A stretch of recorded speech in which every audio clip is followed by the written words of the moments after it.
Hello, hello, everyone. How are we doing this morning? Yay! I love this energy. Let's keep it up because it is Sunday morning and we are all running off of fumes.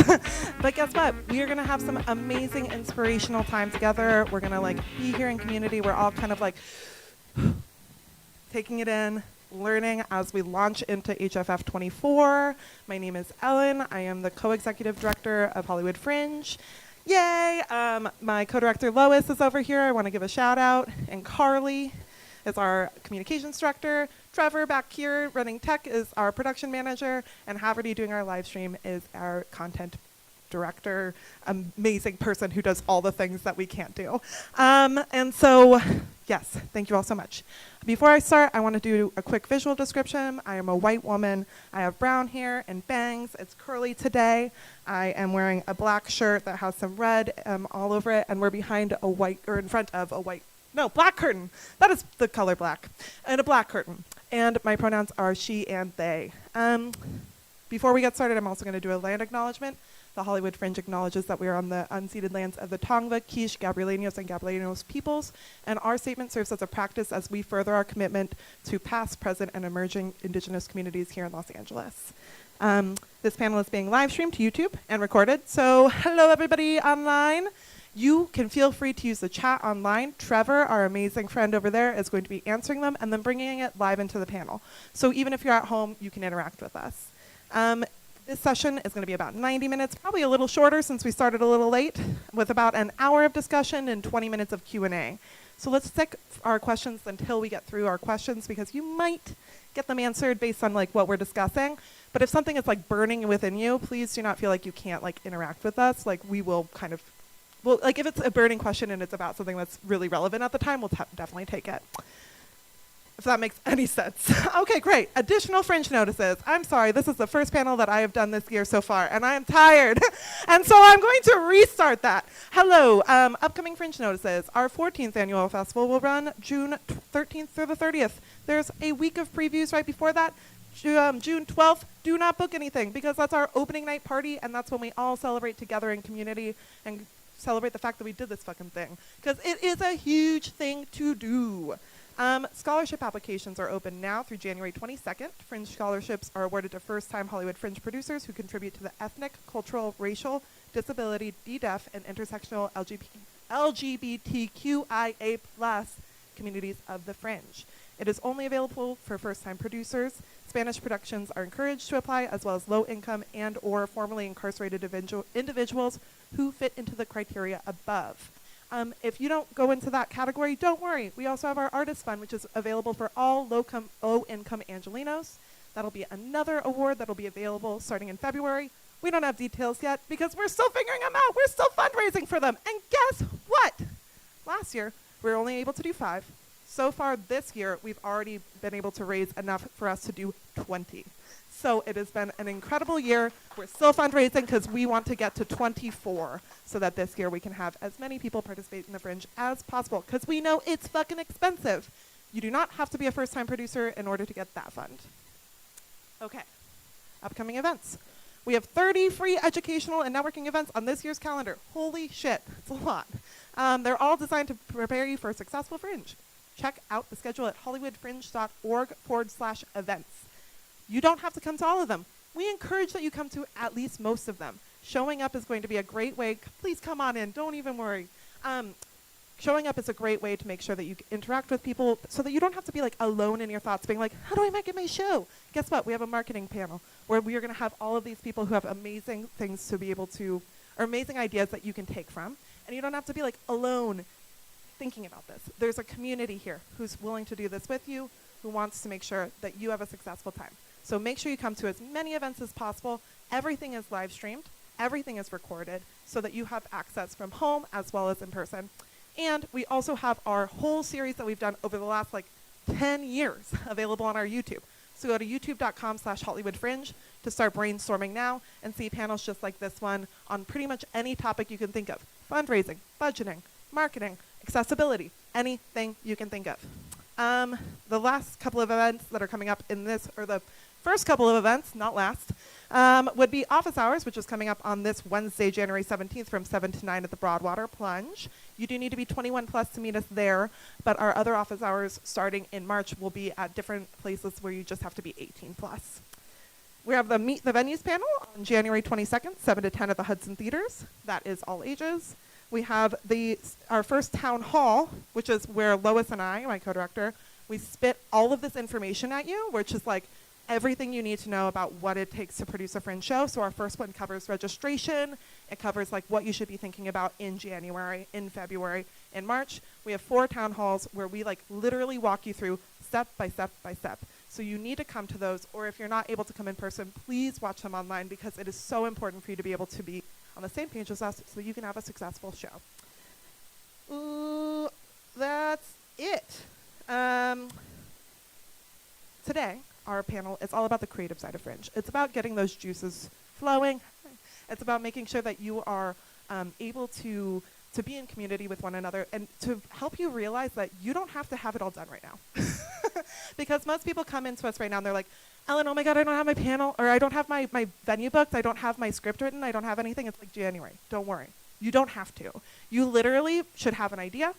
You should be able to have an elevator pitch about that idea. You should be able to jam with each other about that idea. You should be working to make sure that you are looking at venues. You should be looking at the past Hollywood Fringe panels. You should be planning out your schedule. You do not need to be finished right now, and it would be crazy if you were, because you'd be missing out on vital information that's going to make your show incredible. There's going to be a registration opening on February 1st. You don't have to register until April 15th in order to be in the printed guide, and you have that entire time for you to be able to refine your marketing, make sure that it's ready to go before tickets go on sale on May 1st. You have time. This is just the beginning of the process. And everybody, let's take a deep breath. Me included. Because it is a lot. It is a festival with about 400 shows. You're one of 400. There's bigger festivals where you're one of 4,000. There's smaller where you're one of 40. This is a kind of medium size where it's going to be a challenge. But if you follow all the steps, we'll make sure that it's not too much, honestly, that it's not too much and that you have that support. We are so happy to be here, though, with these amazing panelists who can speak to it way better than I can because they've all done it before. And so many amazing things have come out of your guys' shows. We're talking about taking creative risk in this panel because Fringe is a place where we have this box, which is like, you have to be anti-racist, you have to be you cannot be sexist. You cannot be homophobic. You need to be a part of this community. Other than that, do whatever the fuck you want. The whole point is that there's this box, and that box allows for gray area. It allows for play. It allows for people to be able to safely present authentic and interesting and new ideas that haven't been in black box theater before. So, to my amazing panelists, before we start, hi. Can you let us know your name, do a visual description, your pronouns, and how many years you've done Fringe, and then just give us an elevator pitch of what you did at Hollywood Fringe last year. Yeah, go ahead, Griffin. Okay. Hi, I'm Griffin Kelly. My pronouns are she, her, and visual description, I am a white woman. I have brown hair that's kind of wavy, I think. I don't know how it looked since it dried. I'm wearing a green top with a black tank top, I guess, purple pants, and I look exhausted. So I've done Fringe for 1 year, last year, and the show I did was called Two Cats on a Date. It was exactly what it sounds like and then much worse. One woman plays two cats whose romantic dinner kaleidoscopes into a world of intergenerational regret. I have that memorized because I had to write it so many times for different venue applications. And yeah, it was a lot of fun and really weird. I'm Kelsey Harper. She, her pronouns. I am a white woman with brown hair clipped up in a cat clip. I'm wearing a plaid dress, and I think I look normal today. So I'm feeling very normal. My show, I did Fringe 1 year. My first year was last year. My show is called Something Like Musical. Basically, I learn the music to a musical, but I don't look up the plot, and then I perform what I think happens with finger puppets. it's very like show that goes wrong because the puppets are not easy. They're all actors, so they have an attitude. Am I missing anything? Okay, That's cool. perfect. Hello, I'm Chris Grace. My pronouns are he, him. I am a Chinese American man wearing an orange hoodie that is a Fear of God Essentials hoodie. It's very expensive, except that it's a Chinese knockoff I got from AliExpress. So it was $40, not $600. And I would say I'm disarmingly handsome. Okay, last year I did my first Fringe, Hollywood Fringe. Did a show called Chris Grace as Scarlett Johansson. That was a biography of Scarlett Johansson and an examination of her decisions and projects that she has chosen at times to play characters that maybe were not appropriate for her to play. But also ended up being a biography about myself as an actor as well. And that was my first Hollywood Fringe last year. Yeah, and have any of you guys done other fringes or toured other places? I know that you did Edinburgh last year. You did Edinburgh last year. And then Kelsey, I know that you came from New York, kind of doing that side of Black Box Theater. So a lot of people will come to Hollywood Fringe after maybe trying out a work. And if you haven't, that's okay too. Because guess what? Some people will be like, I've never done anything except for Hollywood Fringe. It was my first time doing a show. And then they'll win a bunch of awards and all of a sudden they'll be doing things.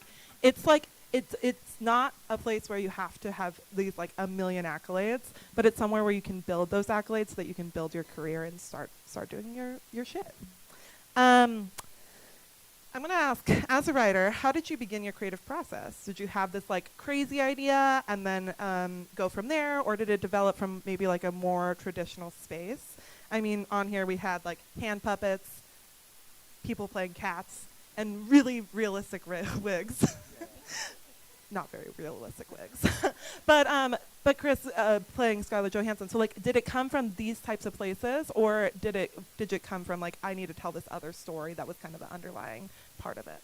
Oh, so for my show, I have thought about my show ever since Scarlett Johansson was in Ghost in the Shell, where she played a character that was of Japanese origin. And so I've thought about doing that show since that announcement was made. And that was a while ago. That was like 2017 or something. And I've kind of mulled it over. And so I would say it came from the process of where you think about a show for a long time. And you're always like, one day I'm going to do that show. And then the longer it goes where you don't do the show, the more pressure mounts on the show when you actually write it down on paper. And so a big challenge for me was the feeling, which is coming, where you make the first draft and you're like, oh, this isn't as good as I wanted it to be. And I do think a lot about, there's a famous thing now where Ira Glass is talking about how, like, when you first start working on something creative, you're not as good as you want it to be, right? And then I've told a lot of people this last year, like, there's a prevalent self-help idea of, like, you should fail quickly, like, get your failures out, make a lot of mistakes. And then, no one ever talks about how unpleasant that is.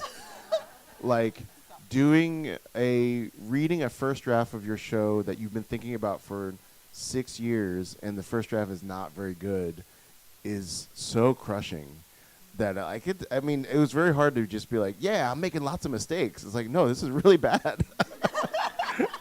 So that was the biggest challenge for me, like, from the process. And it wasn't really bad. I did see it, and it was not really bad. It was actually But you really didn't fun. see the ones in January when I was doing Yeah. readings for my friends. Those were genuinely bad. And I think that that's what's so exciting about the process, is that it is going to start out as genuinely bad. And it could be genuinely bad at the Fringe stage and not have you lose a career. Like, it is a space to take risks, and it is a space for you to maybe have something that might be a little underdeveloped, because there's always a chance to do it again. But I think that's such an interesting point, because I hate when I do things wrong. And it's so hard to get out of it, but you're going to do a lot of things wrong. It's going to suck. That's a great point. What about y'all? Did you come from, like, were you puppeting before No. this? My show started for selfish reasons. My undergrad, I was a voice major, and then I got really burned out and I stopped doing that. And then, like, a few years later, I was in New York, and no one knew that I sang, and it felt like a big pillar of my life that no one really knew about. And I was like, I don't want to write my own music. How do I perform singing in the least grating way? I can't just invite people to a one-person choir concert. And so I went to a baseball game with my friends and we got drunk, which is a part of the creative process that I really recommend. And we were like, how do we like do this? And my friend was like, it'd be funny if we did finger puppets.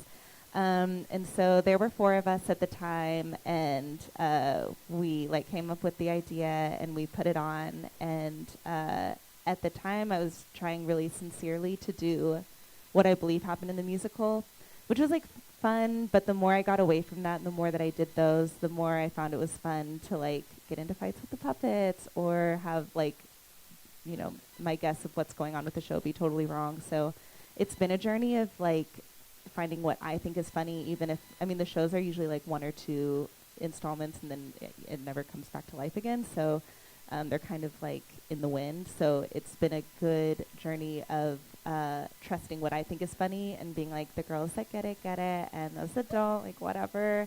But yeah, it was mostly just so that I could sing. And yeah, now we're here. Yeah. How about cats? Like, how did you come up with this idea that you're going to play these cats? Yeah, so I know a lot of people like who do Fringe regularly are like, okay, what am I gonna do for Fringe next year? And like kind of come from a place of like, what is this show gonna be? Whereas this one kind of came about really on accident. Like my girlfriend and I had COVID in 2022, and we were like locked. She had roommates, so we were like locked in her bedroom for like 2 weeks. And on day 11, she was crying a lot, and I just started pretending to be 2 cats having sex with each other. And I was like, "Is this funny?" And she was like, "I don't know." And then I brought it to my sketch group and was like, "Hey, I have this idea where I play 2 cats having sex with each other." And they're like, "Okay, do it." Like, yeah, you can put it up at our next show. And I was like, "Okay, it's 17 minutes long." And I did it, and I was so nervous. And then people responded really, really well to it, and were like, "Are you going to do this again? Are you going to make it into a bigger show?" And I was like, "Yeah." And so then my best friend, who like directs all of our sketches, I was like, "Hey, we gotta do this." And so he and I sat down and just started building a story out of it. And we like workshopped it a lot. We workshopped it like at least once a month for, I would say, 6 months before we actually put it up at Hollywood Fringe. And we recorded every time we put it up, and then we would like go home and watch it and take notes and be like, okay, this is what was working, this is what wasn't. So I highly recommend workshopping. So you only had meow as a script word, right? Like there was no other words other than meow? No, the whole script was written in English, and then written as like stock phrases. Okay. So like things that people would recognize, like "Honey, I'm home," and then that way when I said it in meow, people would like know what was going on and know what I was saying. Because then afterwards, people would be like, "It's so weird. I knew exactly what you were saying, even though you were just meowing." And I was like, "Yeah," it's because there's a whole English script there.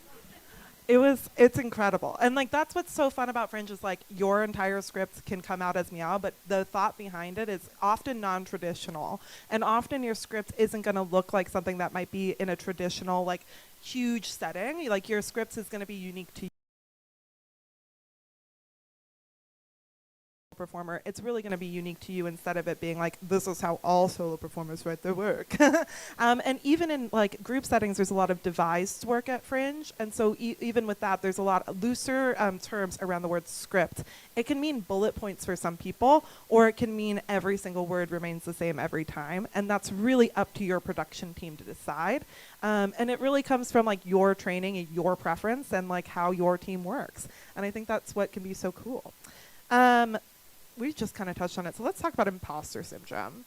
Sometimes doing like something that's a little bit more out of the box, and it can be weird because like it's a little bit more vulnerable in some ways because you are like or sometimes you can kind of hide behind the gimmick. How do you not hide behind the gimmick, and how do you like push your like internal narrative? Because all 3 of your shows had like an internal narrative that wasn't just like hello, I'm doing puppets. Like yours was a lot about self-reflection, and it was so cute. It was so cool. It was like it empowered me to watch your show. And Chris, yours had such a this like bend towards what does it look like for this white woman to keep continually playing Asian people and doing something that is not okay in society. And Two Cats on a Date, it took me on a wild ride. I did not. It was literally like a film noir drama.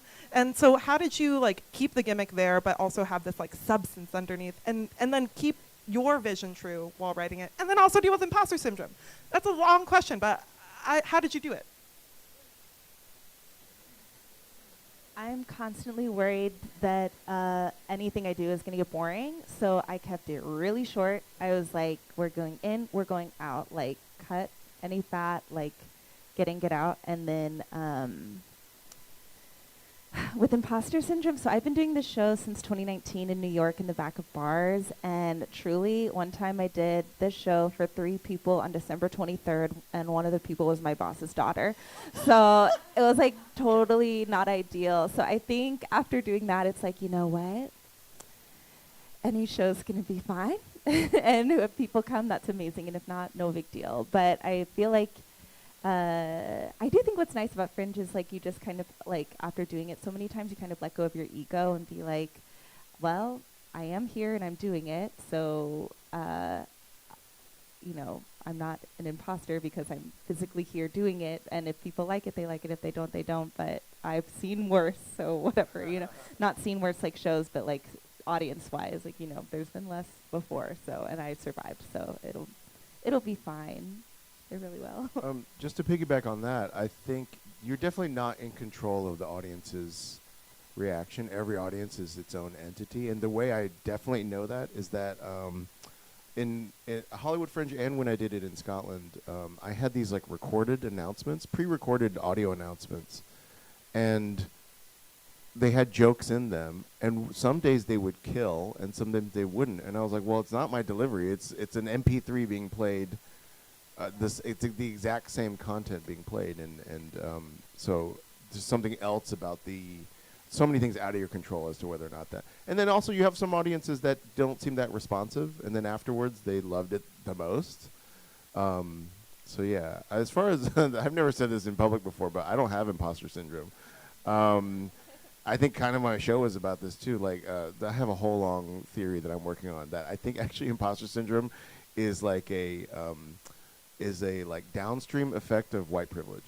Like I think there's a lot of people that feel guilty for having what they have, and they made up imposter syndrome. Anyway, it's a whole thing. I do feel like a lot of people who had less access to opportunities, a lot of us feel just like, no, I want to like be there. Like I'm ready to do it. To go along with, I was so arrogant what I just said, but I'm just being honest. Whenever I can't relate to, I almost feel like I have a syndrome where I feel like I'm supposed to have imposter syndrome and I don't. But I do think that doing Fringe a lot, to your point, is that I do think you get a little bit bulletproof to the response, and like you get a sense of, you can have the audience response, and definitely like watching video of how it worked and stuff can inform how you revise it. But you do have this connection to the material that's like not totally dependent on the audience response, I think. I don't know. Exactly. It's like, as long as I like it, Yeah. then I would love for you guys to like it too. Yeah. But no problem. If not, I had a good time.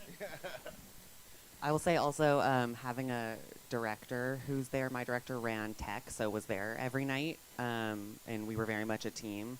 You can like outsource your negative feelings to that person and be like, it was the audience, right? And he'll be like, yeah. He'll be like, great. It wasn't me. Or he'll be like, no, you were really low energy tonight. What's the deal? And you're like, yep, okay. So just like, I don't know, taking things at face value and trying not to like blow things up in your head and like create a narrative around what's going on, but just kind of just keep showing up and doing it. To build on that, I do something I've told a lot of like comedy people that I've worked with before is professional athletes watch game film all the time, and they become very emotionally detached from seeing themselves and they can view it more as like in a technical way of like, I mean, I bet there's so many things in all of our shows or other shows you see at Hollywood Fringe where you're like, that moment was great. You weren't in your light. Like all you had to do was like take one step to the right, and that moment would hit so much harder. And if you aren't watching your videos or whatever, or if you start watching a video and you're like, oh my God, I can't watch myself. I look so, that you go through that thing where you're uncomfortable seeing yourself. If you can just push past that point, the feedback will be like so much more useful. How do you get comfortable watching yourself? Like, I know that you've been doing this for 10 years, Chris. So, like, you've been doing this for such a long time. And I know every time I watch a Hollywood Fringe panel, I'm like, ooh. And I've been doing these panels since 2016. And, I think it's so hard to, like, see yourself. That is such a vulnerable thing. How do you get through that? Anybody? I don't like watching myself. I like watch the videos back because you have to cut it up to put it on Instagram. But I've just tried to be very like, you know what, nobody is thinking about you as much as you're thinking about you, so like whatever. Like that's just what I look like, I guess, so no problem. But yeah, I just try and like remind myself if I get to like that note wasn't like perfect, it's like actually no one's gonna think about that ever again except for me, so it's for me to know and them to. I think it's also just repetition. Like after a while you just get bored of getting anxious about yourself, there is work to be done. So it's just repetition. And then I also wonder if like maybe younger generations are going to be very comfortable having seen themselves on camera. And maybe like the younger generations, we want them to be more uncomfortable with seeing themselves on camera at a certain point. The kids these days are all on their phones, and it's making them unstoppable. Yeah, but repetition, I agree. It's like murder. The more you do it, the easier it gets. Just needed that to land for a minute.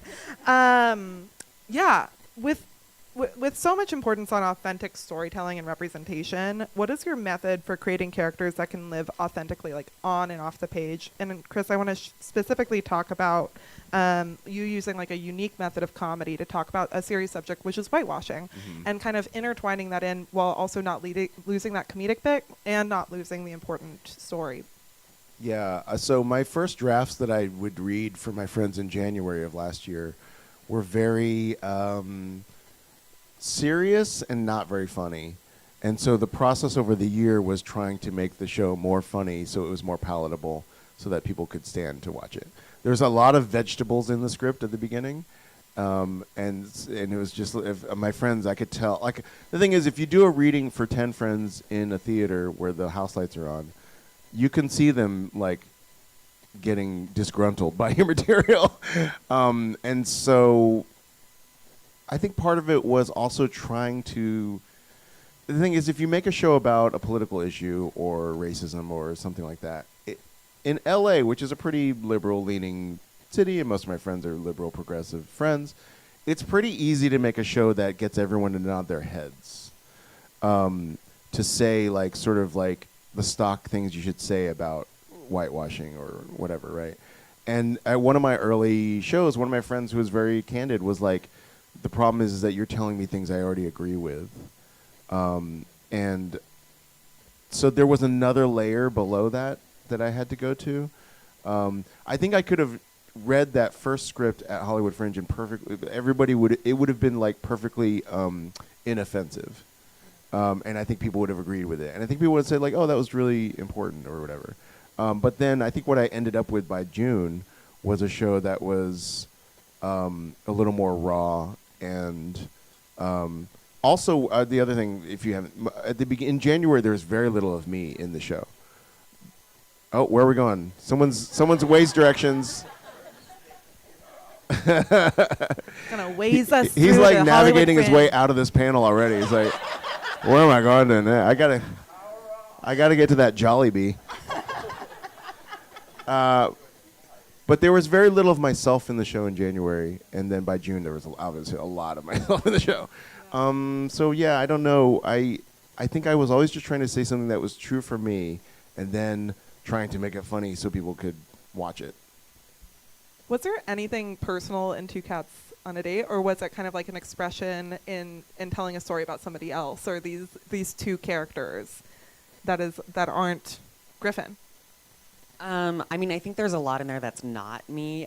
Divorce is a big subject in there, and I have a lot of divorce in my family, so I think that was like influenced by it. But I wasn't trying to like say something about divorce. I will say, like, as far as creating characters that like resonate. I don't know. A big thing from the first sketch we put up that was just like the date and the cats having sex. To what the show evolved into, one big part of it was like, I think the first thing we did when we sat down to write the full thing was like, how do we humanize the villain? And it was like picking the character that is just abjectly unlikable. And how can we craft a backstory that will make the audiences feel really sad for him? And so, yeah, I don't know, like delving into the characters and their wants and the reason they're doing what they're doing, I think can add a lot more dimension to a story other than just this happens and then this happens. And to be clear, Griffin played all of the cats. It's a one-person show, so it's not played all the cats. all 9 cats that appear in that show, I think. It's so great. Let's talk a little bit about like funding and marketing an out-of-the-box idea that you're developing still. So like when you're in the development stages and you're like, okay, and putting it up for the first time, like let's think back to like the first time you were putting it up. How did you market something that was like a little bit out of the box, and how did you like hone in your marketing as you went, or was it like the pitch that you started with you're still with?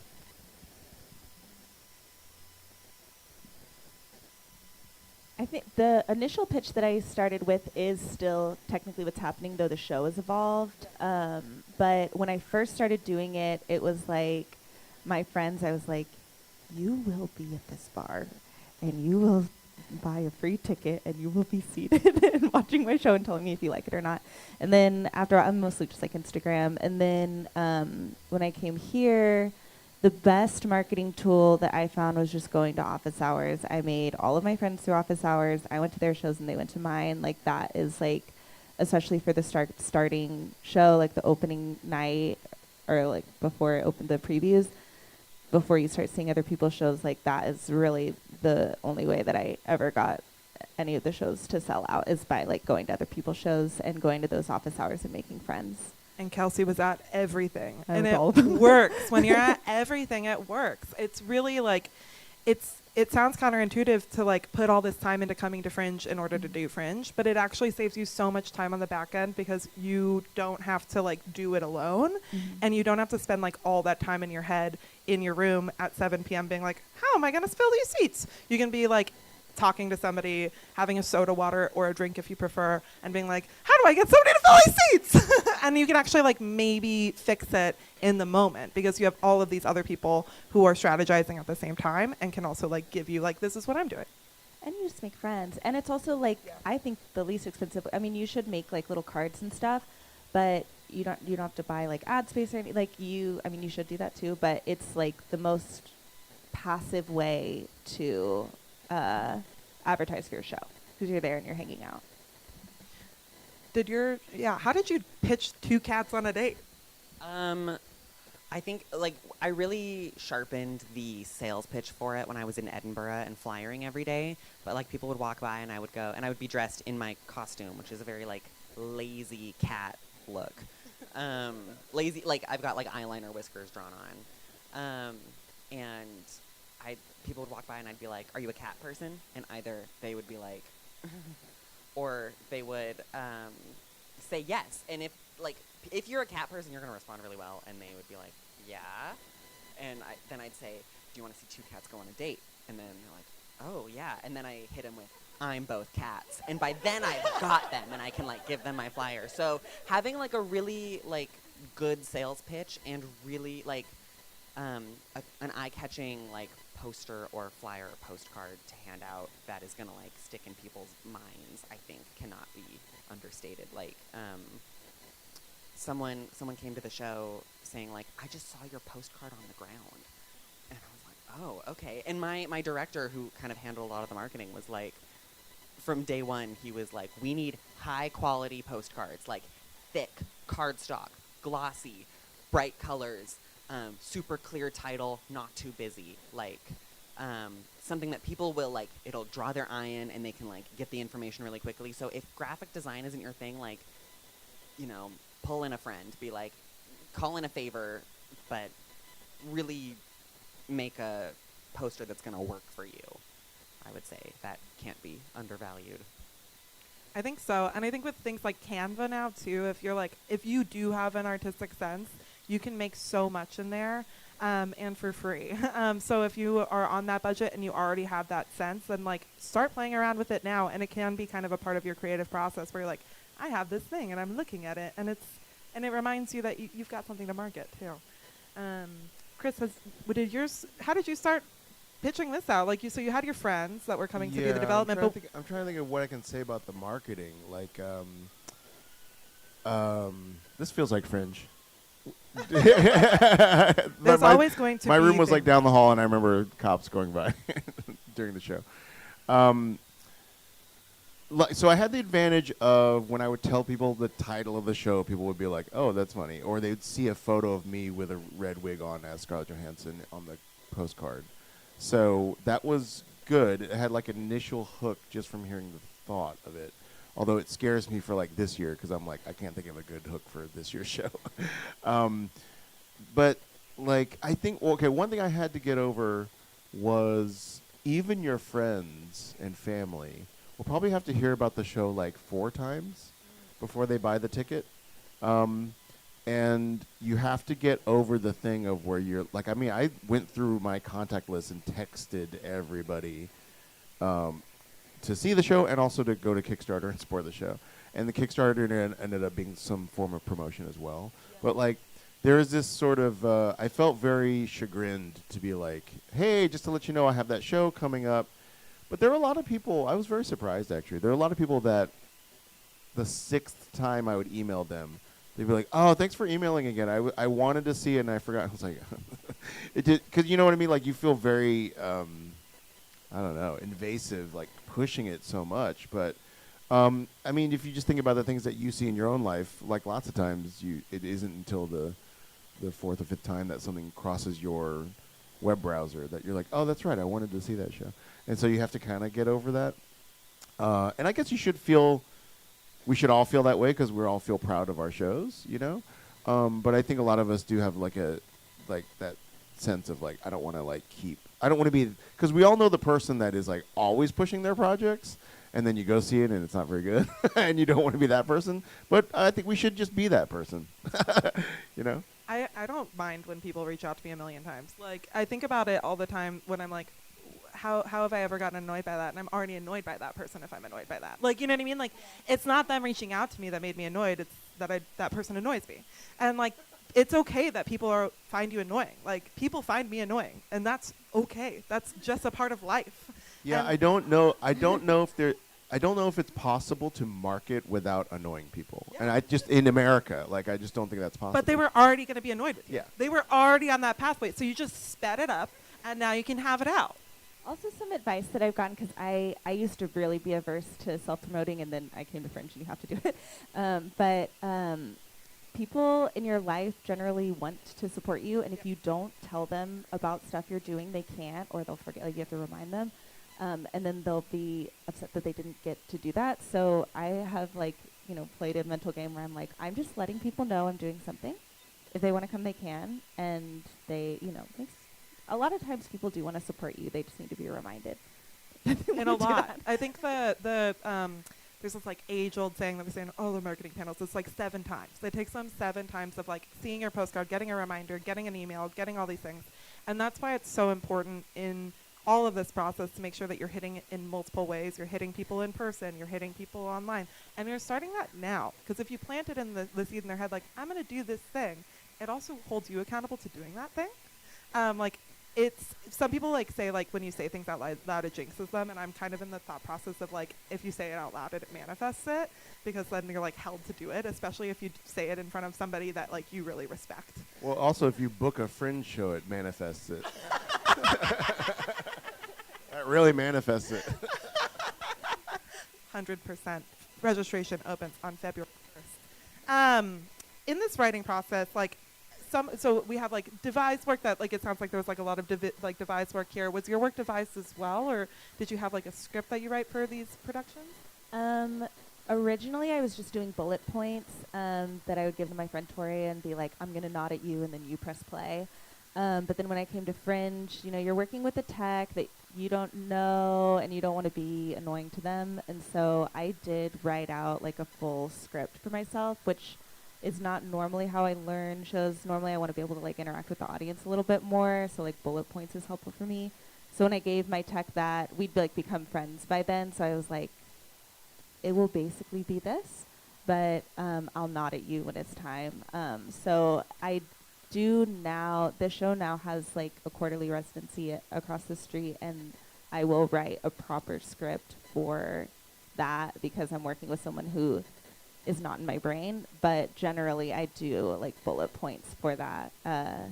That's like more helpful for me. I think coming from a stand-up background, I'm like bullet point, but I will write a proper script for this. But it just depends on who your tech is as well. Yeah, Chris, did you write a proper script, or was yours? I know that you read something. Yeah, well, I wrote out a script because at one point, and early on, my husband came on to direct it and was one of the techs, and so he insisted that I write it down. And then, yeah, I did read from a script at Hollywood Fringe because I didn't have time to memorize it.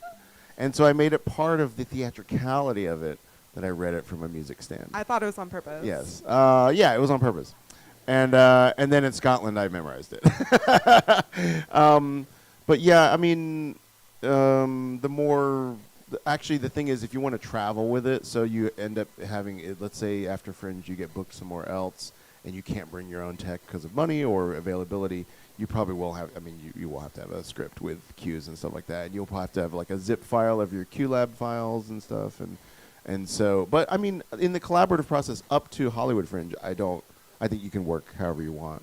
And the techs that we had here, I thought were pretty flexible in terms of how, not just my show, but other shows in our space, I thought they were willing to sort of work however each artist wanted to work. Totally agree. I feel like it's like just making your show, what is the easiest way to tell someone who is not me how to make this look? You know? Oh, I will say that you should go into your tech with a pretty strong idea of what you want. I know I just heard through the grapevine that there were some artists that came to the tech being like, oh, so what are you going to design for me? And like the tech's being like, what? You know, expecting them to be like a lighting designer, scenic designer, that kind of stuff. They're stage managers. So you're really going in with your cues already built, everything. And we have a panel called How to Tech Your Fringe Show where we teach you how to do it. So don't worry. You don't have to hire people. If you can use a computer, you can do this. Griffin, what about you? So like I said earlier, my director teched our show, and that the show's like has a shitload of cues. It's super like precise timing wise. So if you can have your tech be someone who's already part of the team, that's ideal. Even if like someone needs to learn QLab to do it, like I would recommend that. And if not, or even if so, like make friends with the techs. Here in LA, or in Edinburgh, like make friends with the staff, and they will look out for you. Like they will let you store stuff at the theater, even if it says that that's against their policy. Like we would like show up, and honestly, Hollywood Fringe was awesome because like the techs loved us because they had to be there anyway. And then we're like, hey, guess what? You don't have to do anything. Here's a beer, and like just like people appreciate being looked after, and so. But don't take advantage of them, too, because there are, like, really obvious rules, and some venues will have things that others don't.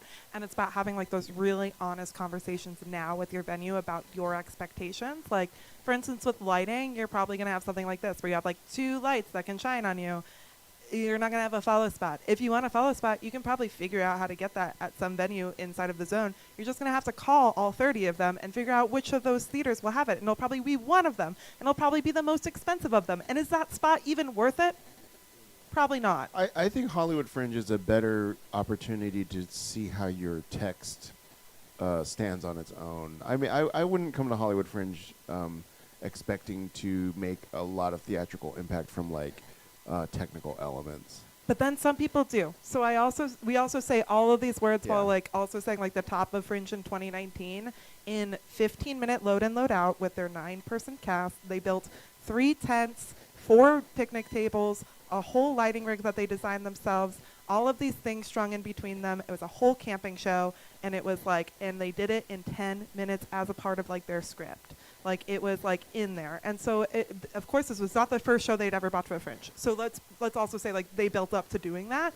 But like you can make your ideas happen, and the cool thing about being in this community is you can talk to people and we'll be able to say, oh, so for that was like the last croissant. I'd be like, okay, reach out to the Attic Collective. They are likely going to be around, and you could talk to them about how they did that. And so, but if it's your first time, tech never makes your show. Your script makes your show, and I think that that's really important to know as a first-time producer, that you can build up to that, and that our goal, which leads me into my next question, is that this is not the end of your show. This should be like a jumping point. We do not want Hollywood Fringe to be the end-all be-all. It should never be anybody's end-all be-all because this is black box theater. And most things that you're going to do in the Fringe circuit should not be your end-all be-all. This is a place for you to choose like 2 things that you're interested in getting. Are you interested in selling out your house? Are you interested in getting press reviews? Are you interested in getting awards? Are you interested in just getting your show up for the first time because you needed to get it for your own personal benefit? And choose 2 goals, and the others will be like blessings. You know what I mean? Like choose 2 goals, focus on them, make them happen, and everything else will kind of come with it. So, in touring, like, has your show changed? Like, since all of you have done your show many times since Hollywood Fringe, how has your show evolved and changed, and how do you, do those changes happen naturally? Does it happen based on the different theaters that you've been at? That kind of question. What happens next? My show has changed a lot. There's also huge chunks of my show that are like sort of rewritten for each venue. So I had a lot of like the audio announcements that I mentioned this for here. Many of them focused on how to properly pronounce Thymele arts. So that wasn't going to fly like in Edinburgh. So like I wrote new ones for there. So every time I've done it in New Space, I've rewritten it. It's changed a lot. I mean, it has changed a fair. I think my script is about 20% different than it was at Hollywood Fringe. Honestly, some of that is just like there were chunks in the show that I was like, I don't like doing this part. Like, I want this part to be over so I can get to the next part. And it was like, oh, I want to just remove as many of those parts as possible. The other thing I want to say about the whole process is I really learned to trust in sort of intuitive thoughts about what I could improve in the show that weren't happening when I like sat down to write or sat down to work on the show. I'll just be like driving around being like, wait, what if I did this in this part? And I think that is an advantage of working on the show for an extended period of time, which Hollywood Fringe is a huge part of. As opposed to Hollywood Fringe is in June, you start writing the show May 20th, you know. If you compress it, you're robbing yourself of your unconscious working out some of the issues with the show. So, and I think that continues while you tour. I will say the show changed a lot. Like, I think it was maybe like 60% there the first time we did the full-length version, and then as we continued to workshop it, it got tighter and tighter. And then by the time we got to Hollywood Fringe, it was maybe like 5% that would change. There were like little tweaks we were still doing, but then by the time we got to Edinburgh, like script was locked, blocking was locked. Like we adapted for the venue depending on like the space needs, but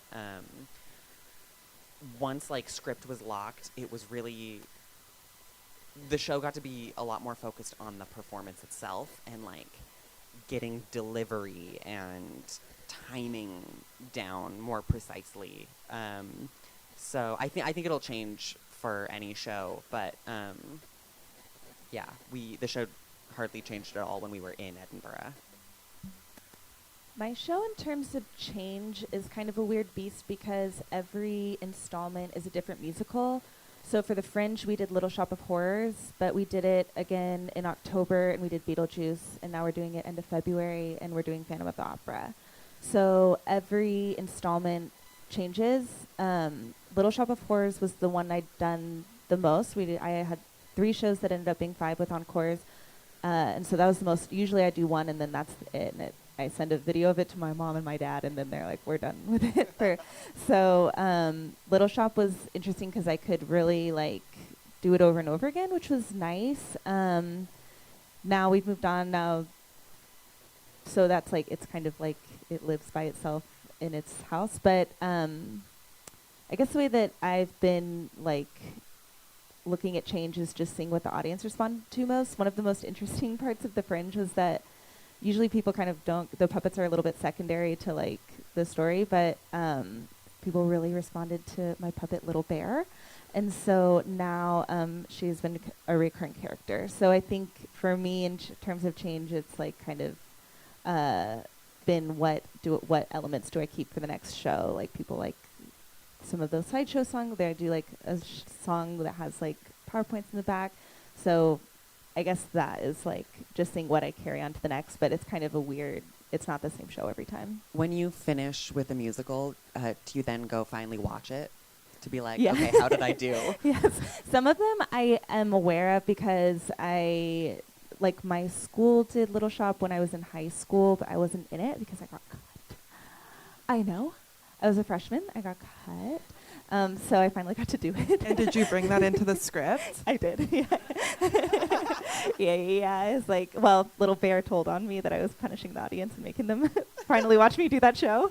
But yeah, I will go. I'd never seen Beetlejuice, so I was not close.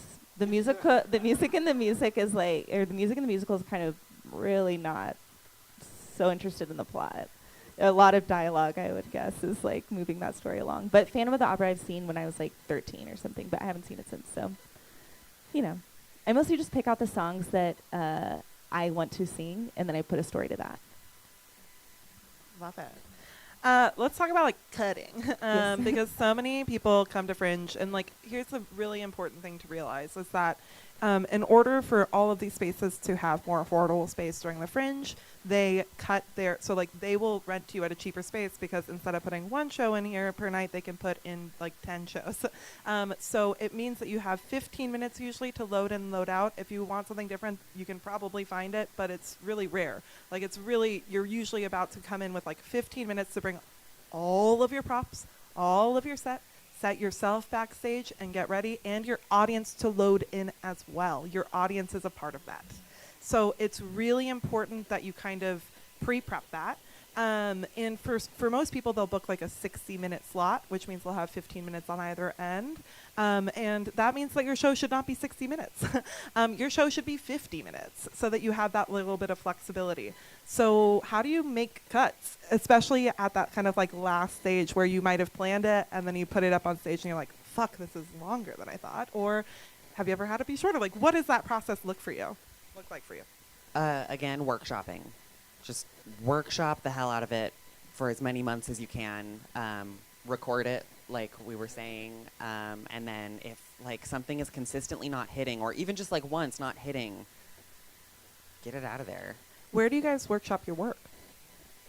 So I rented like a little black box January, February, March, and just invited friends to do a reading. And then I did the Fusebox Festival in Austin in April. And then that was sort of the last like workshop before June of Hollywood Fringe. As for cutting, I would say every single show I've ever seen my entire life could have 10 minutes cut out of it. Truth. Including Oppenheimer. No. Like, even shows that I love, like at Fringe shows, like this is the greatest thing I've ever seen, I could still think of 10 minutes to cut out of it. I mean, like, so I've never been to a Fringe show where I was like, man, I wish that was longer.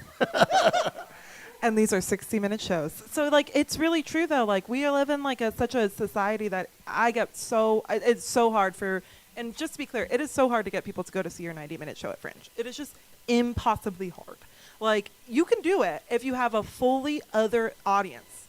But if you are relying on the Fringe audience, I implore you, please make it a workshop. Expand it in the next run where you have it in a more theatrical, like traditional theatrical setting. You're not going to have an intermission here. That is so not the point. The point is to have it be this starting point. And I think I agree. I have never seen a show where I've been like, you know what? They cut too much.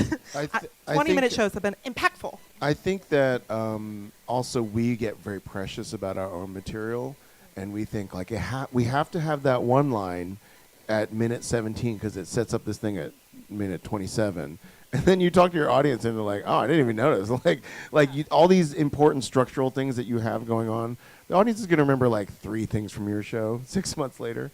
And so, yeah, the other thing is to err on the short side, because at fringes you want to be respectful of the audience's time, because lots of fringe people have these Excel spreadsheets where they're like, I'm seeing this, I'm leaving, I'm going here, I have my whole day planned out, I'm going to see these 4 shows. If your show runs long, you're inviting that in the last 5 minutes of your show, like 8 people are going to get up and leave because of schedule reasons. I Which plan is mine the out worst a feeling. month away. I plan mine out a month ahead. Go ahead. Oh, just people walking out is the worst possible feeling, and you think about it for the entire rest of the performance. You're like, why did they do that? Why did they do that? Where do you all workshop work, and how did you make cuts? We workshopped ours at the Yard on Melrose, which is awesome. I cannot recommend it enough. The Yard is a fantastic theater run by fantastic people, and we've done other shows there, like sketch shows. Like it's a great home.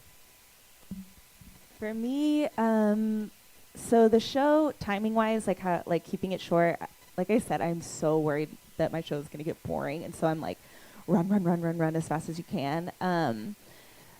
It has big chunks of time that are non-negotiable because it's like a song. There's a track, so I'll know that I have 30 minutes worth of music in the show in general, and I want the show to be 45 minutes. So when writing the story, I'm like, I try and go under that because everyone loves to get out early. But that helps me personally keep it short. As far as workshopping, because they tend to be one-offs, it doesn't usually go through a typical workshopping process that I would do for something else that I'd written. Usually I just send the script to my writing partner and friend Maeve, and I say, does this make sense to you? And she says, it makes sense in the way that something like musical makes sense. And I say, perfect, we're going to try it out in front of a live audience, and then that's at the show. But I usually just have 1 to 2 people read it, and then know that for me, when I'm on stage, this amount of page is generally this amount of minutes. And people will do things in their living rooms, and they'll invite people into their living rooms. It doesn't have to be a paid space, but it's so important to get feedback, and it is important for you to find your comfortable space to do that. It might be in a park. I've been people have been come see my thing in a park. It doesn't have to cost a thing, but it should happen.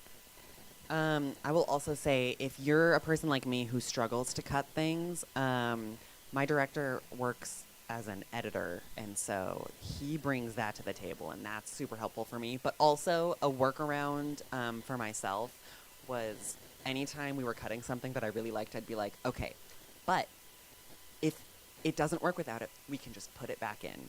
And we never did, but it always made me feel better in the moment of cutting it. It softened the emotional blow, and then I would forget about it because the show would be better. But trick yourself. Yeah, I have a copy-paste document of things where I'm like, I can't forget this. I need it for my writing. And then I'm like, what was that? A baby graveyard. Yes. Yeah. Well, the other thing you can do is you can hold on to that stuff, and if everything goes according to our dreams, eventually you'll get booked to do the show at a theater where they demand an intermission because they want to sell concessions, and then you can put all the stuff back in. Exactly. And that's the dream. Do we have any questions from the audience? We have about 20 minutes left. Does anybody have something that they want to talk about? Artistic risk taking in theater. It can be around fringe theater in general. I have more here if you don't. So think about it. I'm going to ask a question. Oh, ha! Ah, yeah.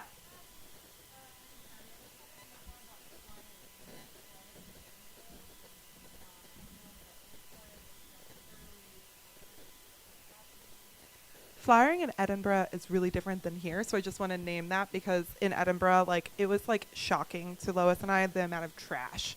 Flyering here is more of a postcard that you have your postcard that you use as a business card. You're using it to kind of I'm going to get you to remember my show, but you've already had a conversation. I just want to name that because I think it can get a little confusing. But tell me your experience too, because I've never experienced it as an artist. Yeah, so flyering here is like going to office hours and trading cards with people, being like, this is my show, come see. You can bring a pen, write your name down on it, write your Instagram or whatever.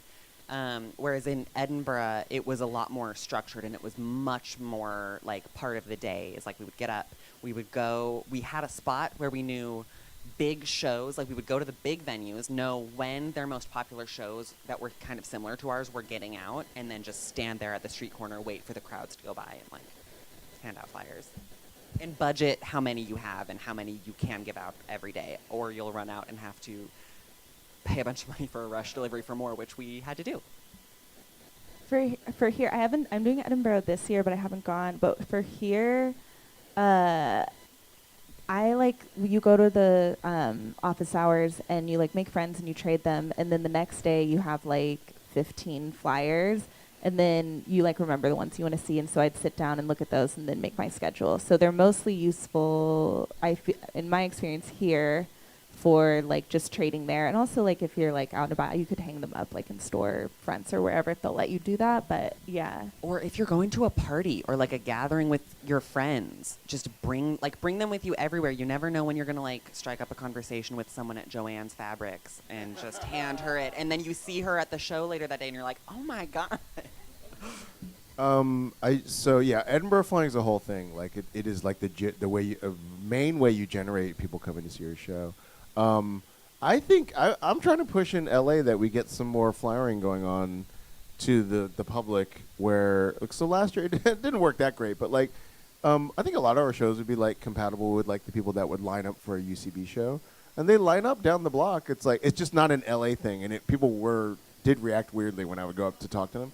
But basically, it's a captive audience of people just waiting to go in somewhere at the Elysian or whatever theater fits the show that you're doing. And even if it doesn't work great in LA, I'm going to try again this year. But it is very good practice for you to continuously put yourself out there and say, like, I believe in this show. To flip the dynamic where it's like, oh, I'm not.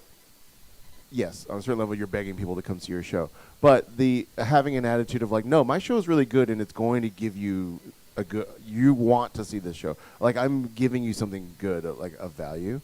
And then just the practice of like talking to people over and over about your show, literally hearing the exact same joke back towards you about what your flyer is or whatever the thing they want to say. Like, you hear it like 500 times. You're like, that's so funny, your observation about my flyer. But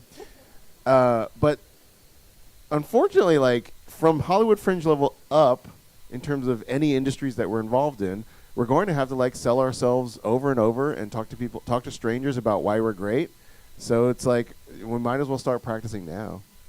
But don't use it as like a hand it to somebody and walk away. Like, I hate that. It is my number one bane of existence. If you hand me a flyer without talking to me, it's gonna make me like not want to see your show because it's wasteful, and it's also a waste of your money. It's really a business card, and I think that's really right that you can do that at Hollywood Fringe. There's going to be lines down the street here. There's all these little hubs, and you'll hear from our venue panel about which have multiple theaters. So go to the theaters that have multiple theaters. You have Hudson, Broadwater here that have these multiple theaters, and you could do that. And I think that'd be really smart, especially if you go to the ones that are near yours.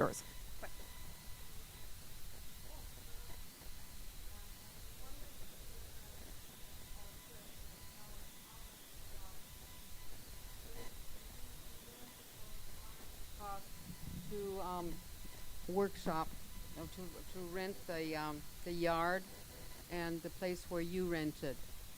I rented at Skiptown, which is right around the corner from the yard. It was very inexpensive. I thought Thymele would be great for it as well. That's a thing of like I don't know, somewhere between $25 to $50 an hour renting a space for like 2 hours or something like that. I thought you were going to ask how much Edinburgh cost. A lot.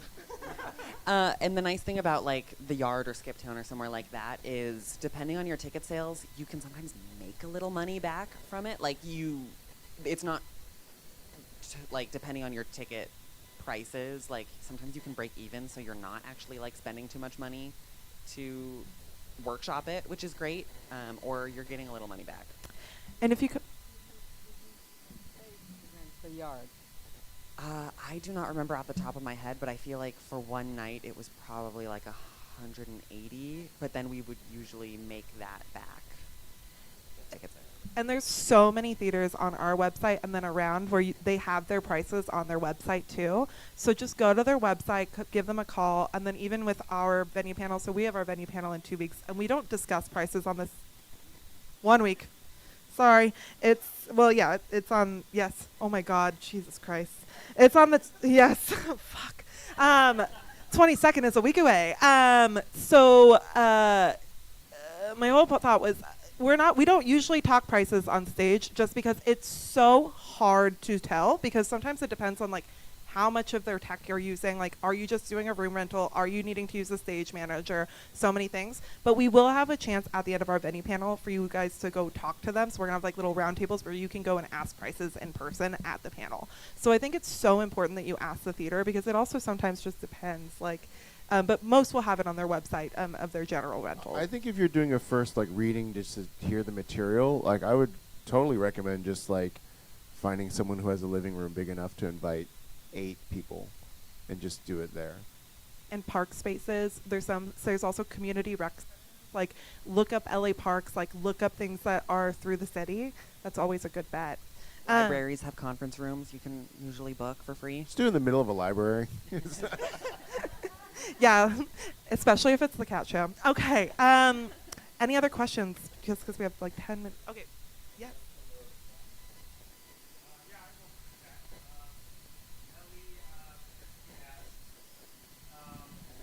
Is a question about using music or movie clips. Using music or movie clips inside your show. So we talk about this all the time, and it's about licensing. Licensing is a pain in the ass. And should you do it for your Fringe show? Probably not.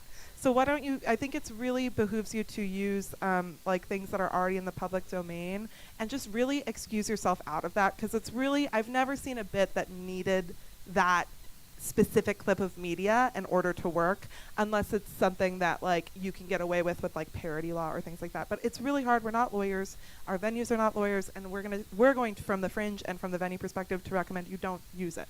Parody law, I'm like, every day I wake up and pray that parody law will keep me afloat. But for like, because I use, obviously like if their musicals are real, but I use a karaoke track that's a little bit bad. So that if somebody gets mad, it was a karaoke track. And also, don't live stream it.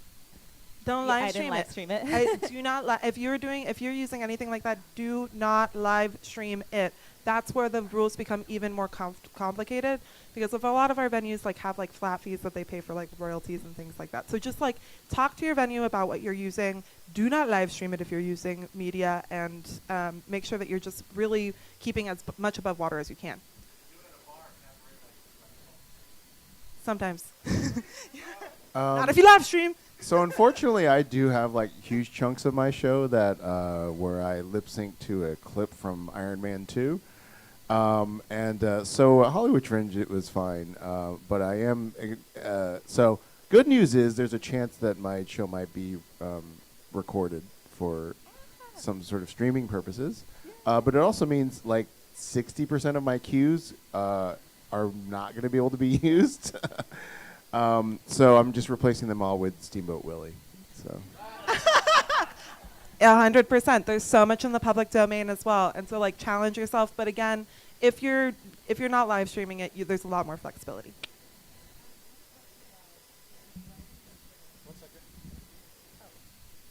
If you're writing a show where some of the language is not in English, how do you handle that? Do you have like a text box or a box at the bottom where you're translating it into English, or if there's any insight on that? I've seen a lot of work like that, and we love it at Hollywood Fringe. And there's been kind of 3 or 4 ways I've seen it be done. One was exactly what you're saying. They had their own stage manager who did live translations via projection. And so that stage manager was intimately familiar with both languages and was able to follow along the script and just run the translations in a slideshow. And they did it at the top. I've also seen it at the bottom. And then I also saw one time where they used it as a artistic intent. So it would like, the translations would be like, sometimes like at the top, and sometimes it would be like, like the words would like crumble while you were like looking at things. It was really cool. I just had to shout that out because that was an incredible show. That was Yabasta Time's Been Up in like 2018. And so I think that that's a great way. The second way is that I've seen characters bounce back and forth using language. So one person would say something in Spanish and the next person would say a response in English. And from that response, we got what the question was. And from their acting and intonation, like Griffin said, when you have that acting in there, it was able to kind of translate it. And then the third way that I've seen is that people have just said, this is my work. If you don't, and like this is like, I'm just going to do it as authentically as possible and just like kind of learn as we go, and trusted that the people in the audience would probably speak both languages because it was like specifically a show for that culture and it was not really meant for translation. So those were like kind of the three options I've seen. And I think at the next panel, if you're going to stay for it, we have an amazing panelist that can also answer it because they might have some more ideas as well. Thank you. I would also recommend like put the workaround like into the show, like make it a part of the show rather than just like an extra thing or like a hurdle to jump over. Like if you can work it into the actual structure of the performance, then it'll feel a lot better for the audience. 100%. Yeah, you had another language in your show and there was no English, only meows. And it played. I was going to say the exact same thing in a way of you be ready to like roll with it at Fringe. I think that like all these challenges, like say you want to do text boxes, right, for the language, and then you get to the venue and they're like, oh, we don't have a projector or something. I think the more willing you are to have an idea of what show you want, but then it has to take its own specific form in the venue that you're in, and you're willing to embrace that, like, oh, we don't have a projector, we've got to do the language some other way, and then to specifically make it part of the structure of your show, and to make it a strength of your show as opposed to like something you're trying to work around, I think will just really benefit you. I know, just my experience as a Fringe, sometimes people have a very brittle idea of what their show should be, and then when they don't get what they need technically or whatever from the venue, it's a real setback for them. And I think just like, and all the challenges, just embrace it as to make your show stronger. And most of our theaters will have a projector, but you just have, if you do have a technical element you are relying on, it behooves you to A, make sure that they have it, B, book extra tech time and make sure that you're teching it. So you're not going to go with the traditional amount of tech time. You're going to book extra. You're going to have somebody on your team that manages it so that it's not on the venue. And then our venues are like, fuck yeah, do whatever you want, because it's no sweat off their back. And it actually is good for them. They love having more bookings.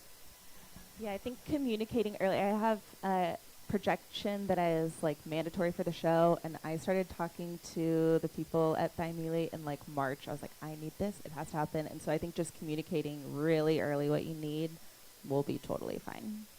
And also, I've seen shows completely in Spanish, and I saw another show that was completely in Japanese, and I enjoyed both shows, even though I have a basic like high school level Spanish knowledge and nothing in Japanese. I can say uishi, and that's pretty much it. And I enjoyed both shows a lot because the acting was really great, and because I could tell what was going on just based on the movement. And so I think movement work is like really important as well. I just want to say, just because this is like a panel about artistic risk taking, I have like my little preachy moment. That's kind of how I like think of like shows. Try to put a gift in there for the audience. Like, they're going to be seeing a lot of shows, especially at Fringe, so give them something to talk about in the car on the way home. Like, something that is going to make your show stand out, like some sort of like just something weird or unexpected. Like our new show, like the new show I've been working on, we like feed people with a giant boba straw that's like 60 feet long. Like something that audiences are going to want to talk about after or ask you about after. And then like don't just do it to do it. Like justify it with the work, but go for it. Like, think of something weird or striking and go for it. Like, that's, I feel like, what Fringe is for. Totally. And I feel like on like the like flip, like more internal side, like there's so few times in life where you get to do only things you're good at and none of the things you're bad at. And like writing your own show is amazing for that. So anything I'm bad at, I'm like, well, that's not going to be a part of my show. So I think just writing something where you're like, I feel so confident when I do this because it's all the things I like and none of the things I hate, is like you're onto something, and it kind of doesn't matter if like you have a more quiet audience or something, because you're like, you did stuff that you're good at, you know? I'm going to name that this panel is going to run 5 minutes over just because we have a 15-minute transition. Look, we booked in that transition time, which means we only need 10 minutes in that transition. So this will go 5 minutes over if everybody's okay with that. I totally agree with both of those things. It's so good. Like, I think you should try to like change the world with your show. Like, you should try to do something in the show that like isn't necessarily what, like I was saying before, is like your show doesn't have to be proper, you know. And relative to other fringes, the artistic and financial risk of Hollywood Fringe is much more manageable than like Edinburgh or something else. So, yeah, like I just I feel like I see a lot of Fringe shows where I'm like, that was nice, but it felt tame. Like, I feel like you could just, like I said, go for it. And I will say for the, like, it's such a great point that you get to do the things you're good at and not the things you're not at. And I hate to be like a cynical pragmatist in this, but like I know a lot of people also want to like have other things in the industry, like you want to be an actor on television or whatever. Like, for Hollywood Fringe is the thing where they're always like, well, you should just create your own work. Like, if you're not getting cast as much, and I always was just like, great, I have to just make my whole, I have to form a movie studio on my own and like do whatever. But Hollywood Fringe, you really could do it. And there are a lot of people that they like you and they support you, but they don't necessarily know exactly what is special about you. And if you create the whole show yourself, it will be you, and it will be a really good calling card for you if it's something you believe in. Like, I have gotten a lot of people that liked me sort of generically before, and then when they saw the show, they liked me in a much more specific, unique way. And that's probably been true for all of us. I will also say, as far as like don't be tame, like when you're crafting your show, just word of warning, your sexual history is not enough to carry a show on its own. You need a plot. You cannot just list off things you've done or people you've had sex with. It has I guess someone to be saw my more show. than that. I just saw so many shows that I would get to that had like a promise, and then I would like 10 minutes in, you're like, oh, you're just gonna fucking tell me about the people you fucked. Like, Also, parent death, not enough. You know, like it's really vulnerable and it's really great, but like these are these very human, like, find your unique perspective in something that every human goes through. Every human goes through breakup. Every human goes through death. Every human goes through these things, and they need your unique perspective sometimes to get through it, and they need your vulnerability to get through it because you have a unique way of going through it. We need to watch you go on a journey. Like, you need to be different, in a different spot from where you started. It can't just be like things that have happened. It has to be, how did you change? How did your characters change? I also think it is a fascinating thing if you talk to Fringe programmers or other people that are in, because I had friends who last year in Edinburgh, they were part of a panel that was like, pitch me your 5-minute pitch of your Fringe show, where like anyone at Edinburgh Fringe could sign up and go to these people that were like reviewers or whatever and have 5 minutes to talk about the show. And so one of my friends was one of the people being pitched to, and afterwards they were just like, there are so many shows about ADHD this year. like 60% of the pitches were about that, and they felt like they were all sort of, they just had that and then stopped. Like, they didn't have a further uniqueness to them. And I think that it's so okay to have your story be the thing of that year. There's themes to every Fringe. Every Fringe, sometimes it's like, sometimes it's been like, there was Me Too. That entire year, that entire show's year was about these experiences. And I saw some people take that experience and make it their own and make me understand their journey within it, make me relate to my journey within it. And then I was able to go through, or then I saw some people who just like were like, okay, it's the thing right now, and so we're just gonna hit it hard. And so it doesn't matter that your show might be the topic that everybody else is talking about. Like, that's actually totally fine. It's about finding your hook within that realm and your shared experience, I think. Do we have any other questions before we go? Yes.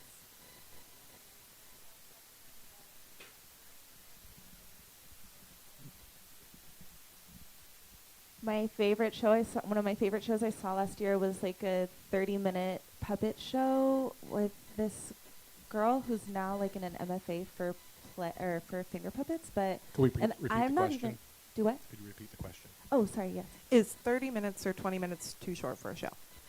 It Solo was show. a solo show, yeah. It was 20 minutes long, and it was like about her grandmother, and like everybody cried. It was so good. So it's not too short, no. I love it. I've seen 15-minute ensemble shows, and I love it. It is my favorite thing. It's always more impactful because they have to you have to put so much content into that to where it's always a tight show. I've never not. I usually say, yeah, I'll try it.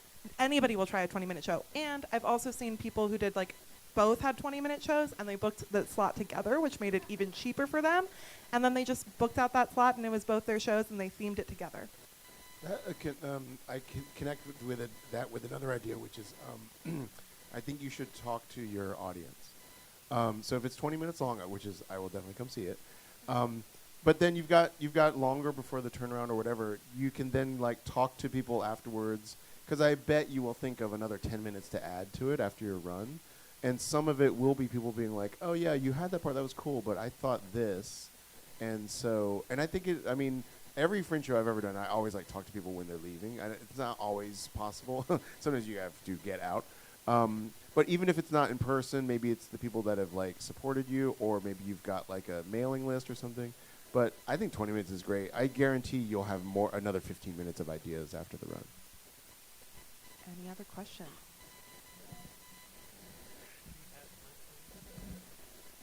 Thank you. I'm going back into like pre-production time. I'm in bullet pointing for my one-person show, and putting it up on a stage feels so far away. I was just curious, like, what the timing was when you were ready to go from like the page to rehearsing it, and how long like the rehearsing and workshopping process was.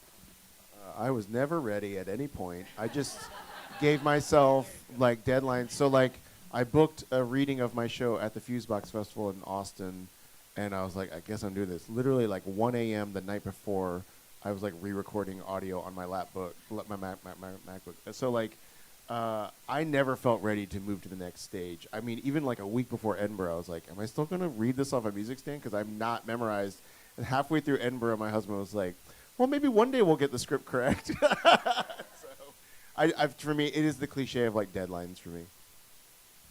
Definitely deadlines. I feel like I'm a little the opposite. I'm like, I think it may be like the like stand-up area where I'm like, let them see, what can they do to me? You know, I need to like know what the reaction is so that I can like have any feedback at all. So I think like as soon as possible is like, you gotta know at some point. So just throw it up there. Yeah, book the theater for your first show now, and then like not like in a month or whatever, or but book it today, and then you have to have it up. Any other questions? Our last one. Last question. I had just a question about feedback. I was so curious with workshopping and just like, you know, when your idea is in an infancy stage, do you ever feel like you have to protect that from the outside? And are you sensitive to who you are receiving feedback? And how do you get that feedback? Is it like asking people to email you after, or do you have a whole group session of everyone who's at the workshop giving you feedback? So just a little information about that process.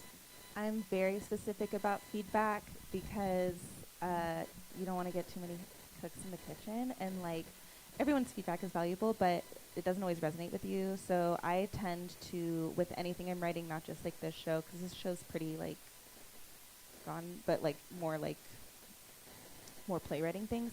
I'll get feedback from 1 to 2 people that I really admire and I know get what I'm going for, and then listen to those. And then other people will give you feedback because people love to give feedback. And you can just be like, oh, yeah, okay. And if you get it 3 or more times, then it's like, oh, maybe I should do that. But I'm very specific about who gives me feedback or what I actually listen to. Just so that people know what you're going for.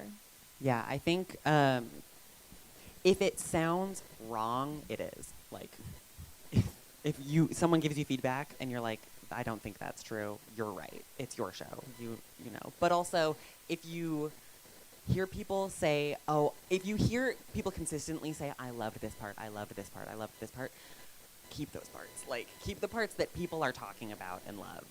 Because, yeah, there's a reason they're telling you about them. I rented a space and said, come see the show, I'll buy pizza, and we'll all... I added an extra 30 minutes to the rental to say, like, we're just going to hang out and talk about the show afterwards. So it was mostly... But also some people did email me afterwards. I definitely think you don't have to take everyone's feedback. I was selective about, like, it was my friends. But they said a few things that, like, structurally changed the show that were, like, very useful. Also, sometimes you don't need them to say, like, I like this part, I didn't like this part. Sometimes you just hear them say, like, well, when this thing happened, and you're like, wait, that's not what happened in the script. Like, that's not... So clearly, like, the intent of the script, whether or not they liked it, like, it didn't come across in the right way. Like, people... When I first did the reading of my show, several people said that they thought it was too mean to Scarlett Johansson. And... my initial reaction was just like, what? Like, you don't get this at all. Like, it was just weird that, like, they were defending Scarlett Johansson against me. But then I was like, oh, that's because I got, like, a great note, like, something structural was happening in it that it was coming across that way. So similar to other things we've said, like, you also have to, like, both take your ego out of it, but also not necessarily take everything as gospel that everyone's saying. I think helpful when I'm getting feedback, usually what I ask is it confusing rather than did you like it? Because I don't care. I hope that you like it, but I don't care. But I need it to make sense to the audience, whether they like it or not. If they don't like it, you want them to not like what you intended. Right. Yeah. I just need it to make sense to you. This was an amazing panel. I don't want to end, but I'm going to. Thank you all so much for coming. Don't forget, we have another panel right now, Writing for Fringe 101. And then we have like a speed session where you can sit down and talk about your individual idea with different writers from the past, they've done different roles, as well as some Fringe staff will be at some of those tables to give you some ideas.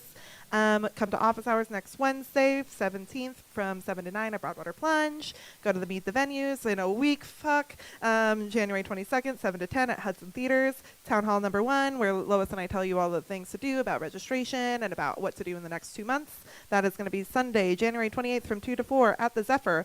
And that's the most important one. Like, please do not come to that. Like, you need to know the rules of what you're getting into. And it's so confusing because it changes every year. So even if you think you know Fringe, you don't. We change all the time, and so do you. All of our town halls and workshops are recorded, so you can come. Look them up at hollywoodfringe.org/events, and we're out. Thanks, guys.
We're going to get started in about 2 minutes. If you could take your seats, we're going to get started in about 2 minutes.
this supposed? Oh, there. Now it's on. Okay. Shall we get round 2 going, y'all? Yeah. Oh, I love this Sunday morning energy. Oh, it's not morning anymore. I love this. Awesome. Okay, so we're going to get started. And obviously, feel free to get back up throughout the event. This is, as we've already seen, a really casual conversation. So welcome to Writing for Fringe 101, the second session of the day. I am Lois. I'm your co-festival director. My pronouns are she, her, and a visual description. I'm a white woman with mid-length dark brown hair, currently wearing a jean jumper in front of a black curtain background. So today we're gonna jump into a few announcements, and I'm so sorry if this is your second time joining us. We are gonna just hit them again for those that are new today. But the good news, what did we learn in the last panel? You have to hear something 7 times for it to really stick. So this is round 2 of the upcoming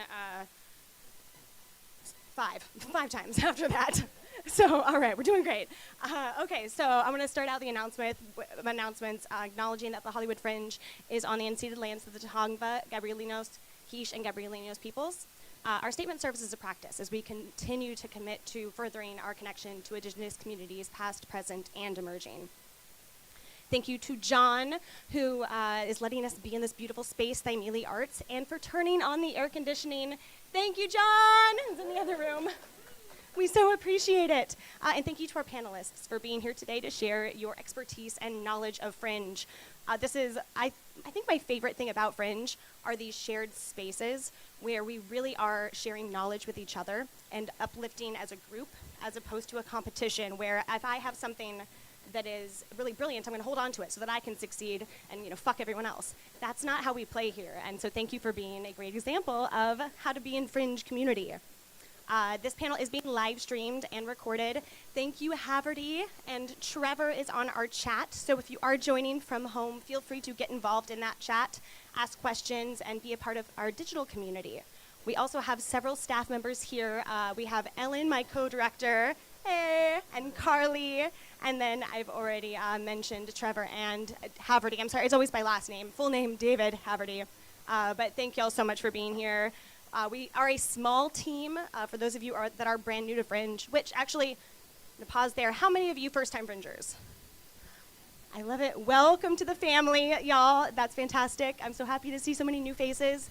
I say family because we have a lot of repeat offenders. And that's an amazing thing, right? Because this does kind of become a home base for a lot of artists. It became my home base, which is why I'm here 10 years later, because it is about shared community and all working together to build something pretty great. So this panel will last 90 minutes in total, about an hour of panel discussion and then 30 minutes for Q&A. And so like I said, feel free to get involved on the chat. And then I'm going to say it now in case I forget later. When you ask a question, feel free to give us your name and your show title. If you already have the title of your show, start marketing now. Even if it changes, right? Just start to build that in people's brains. That way they remember your show come June when they're getting tickets. Okay, so upcoming events, just one more time. The Hollywood Fringe Festival is just around the corner. This year we are running June 13th through the 30th. And for the first time with awards on the Monday following the festival, which is, for anyone who has been around for a minute, really exciting because that means we actually have a full last day of the festival to not worry about awards or having to cut shows off, by mid-afternoon. So we will go into July this year for awards. Registration does open on February 1st. Another curiosity question, how many people already have project pages on the Fringe website? I love it, you're ahead of the game. So that's something, just know you can do it anytime. Start your project page and then registration will open up on February 1st for you to finish that process. And then registration does close on April 15th. And that is a soft close. That April 15th deadline, just for anyone who's already starting to panic about deadlines, that's to make sure you were in the printed guide. Technically speaking, you could register for the festival all the way through the start of the festival. I don't recommend it. Don't do that to yourself. If you're paying the money, get the whole shebang. But so keep April 15th in your brain. Scholarships are now open. They close on January 22nd. Fringe scholarships are awarded to first-time Fringe producers, which is most people here, who contribute to the ethnic, cultural, racial, disability, D, deaf, and intersectional LGBTQIA+ community Fringe. BIPOC and Spanish language shows are encouraged to apply. as well as low-income and or formerly incarcerated people who fit the criteria below. This year we have 10 scholarships available, which is really exciting. That includes a stipend, free registration, a mentor, just a whole package to really give you that jump start at the festival. You can view more at hollywoodfringe.org/scholarships, and we encourage you to apply if you fit that criteria. We also have artist funds opening up, which Ellen I know already talked about. I keep pointing as if I know where Ellen is. There she is. But we're super excited this year. Artist funding has really become a huge part of our mission because COVID really taught us a lot about the needs of our community. And so we want to make sure that we are as affordable as humanly possible. So providing artist grants is part of how we do that. So this year, knock on all the wood, we're going to be able to give out 24 of those. That'll open up in February and be given out in lottery to anyone who identifies as low-income Angelinos and applies. So keep an eye on your newsletter. You don't want to miss that opportunity. Okay, we also have 30 free educational workshops coming up, or educational workshops and networking events. Like Ellen said, oh fuck, there's a lot going on. But the good news is the more you come, the more this information will feel second nature. It'll start to become a part of your person and it won't feel so stressful. So please come to as many as you can, including the ones coming up. Office hours at the Broadwater Plunge on January 17th, from 7 to 9 p.m., as well as our Meet the Venues panel on January 22nd from 7 to 10 at Hudson Theaters. And don't worry, all of this is available on the website. And then this month, we have Town Hall number 1, Welcome to Fringe. And is it important to come if you're new to Fringe? Yes, okay, we can walk away with that. Like if you're new to Fringe, come to Town Hall. At worst, make sure you watch the recording. I promise then you won't have that, oh shit moment in 2 months when you missed some really important information. But the good news, we do record all of them, as you can see, I'm already doing now. So you can always go back, or even just like, you know that you missed some pieces because you don't want to write notes, and that's totally fine. Go back and listen to it as a podcast, right? Okay, but that's enough about that. We have so many opportunities to talk, like the registration, the nuts and bolts. Today is about creative and getting into the ooey gooey part of being an artist and not the producer side, because that's for tomorrow. We'll deal with that later. So wonderful panelists, thank you for being here. Please introduce yourselves, your name, pronouns, visual description, and tell us a little bit about like your role at Fringe, what show you brought to Fringe, and just your experience in general. Hi, I'm Samantha Bowling, she, her, they. I have brown curly hair, I'm mixed, I have green eyes and an orange sweater and green pants. And my show last year, it was a solo show. It was called This Was Never Supposed to Be a One-Woman Show, a one-woman show. It was about, thank you. It was an autobiographical story about losing my comedy partner to suicide and the sort of grieving process that left me with better mental health coping skills in the end. And yeah, it was fun. It was my first time doing Fringe. I did almost everything myself, which was, I really, if I had seen the mountain for what it was, I think I would have been intimidated. I would have thought it was too hard. And I'm really glad that I didn't know that I couldn't see the whole thing for what it was, because I just kind of took everything step by step, and I asked for help when I needed it, and I sort of approached the whole thing with sort of the energy of curiosity and fucking around and finding out. Sort of tried to treat it like it was an extended workshop. And what'd you say? It's going in and out. Oh, great. Sort of tried to treat it like it was an extended workshop, and that worked out really well. I was pleasantly surprised at what a positive experience it was. I made some friends. I found a lot of confidence, and I found out that I was capable of a lot more than I thought I was. So I would say, yeah, 10 out of 10 would recommend. And we don't tell them to say these things, just FYI. We really want this to be an honest, like, you get to find out from people who have done it experience. But we're so happy that that's the case. And I'm Roddy Villegas, he, him. Oh. Hello? Oh, cool. Okay, I'm Roddy, he, him. I have short, black, curly hair. I am wearing jeans.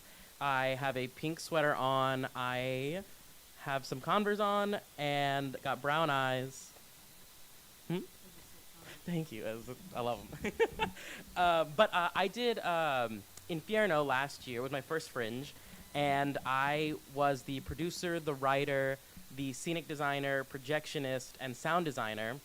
I was not the stage manager, the costume designer, or the lighting designer because there's a lot that goes into a Fringe show. So we can talk about it more, but like it was a lot. But I had a blast. I loved office hours. I loved getting to meet so many new people and so many new people who are passionate enough to produce their work.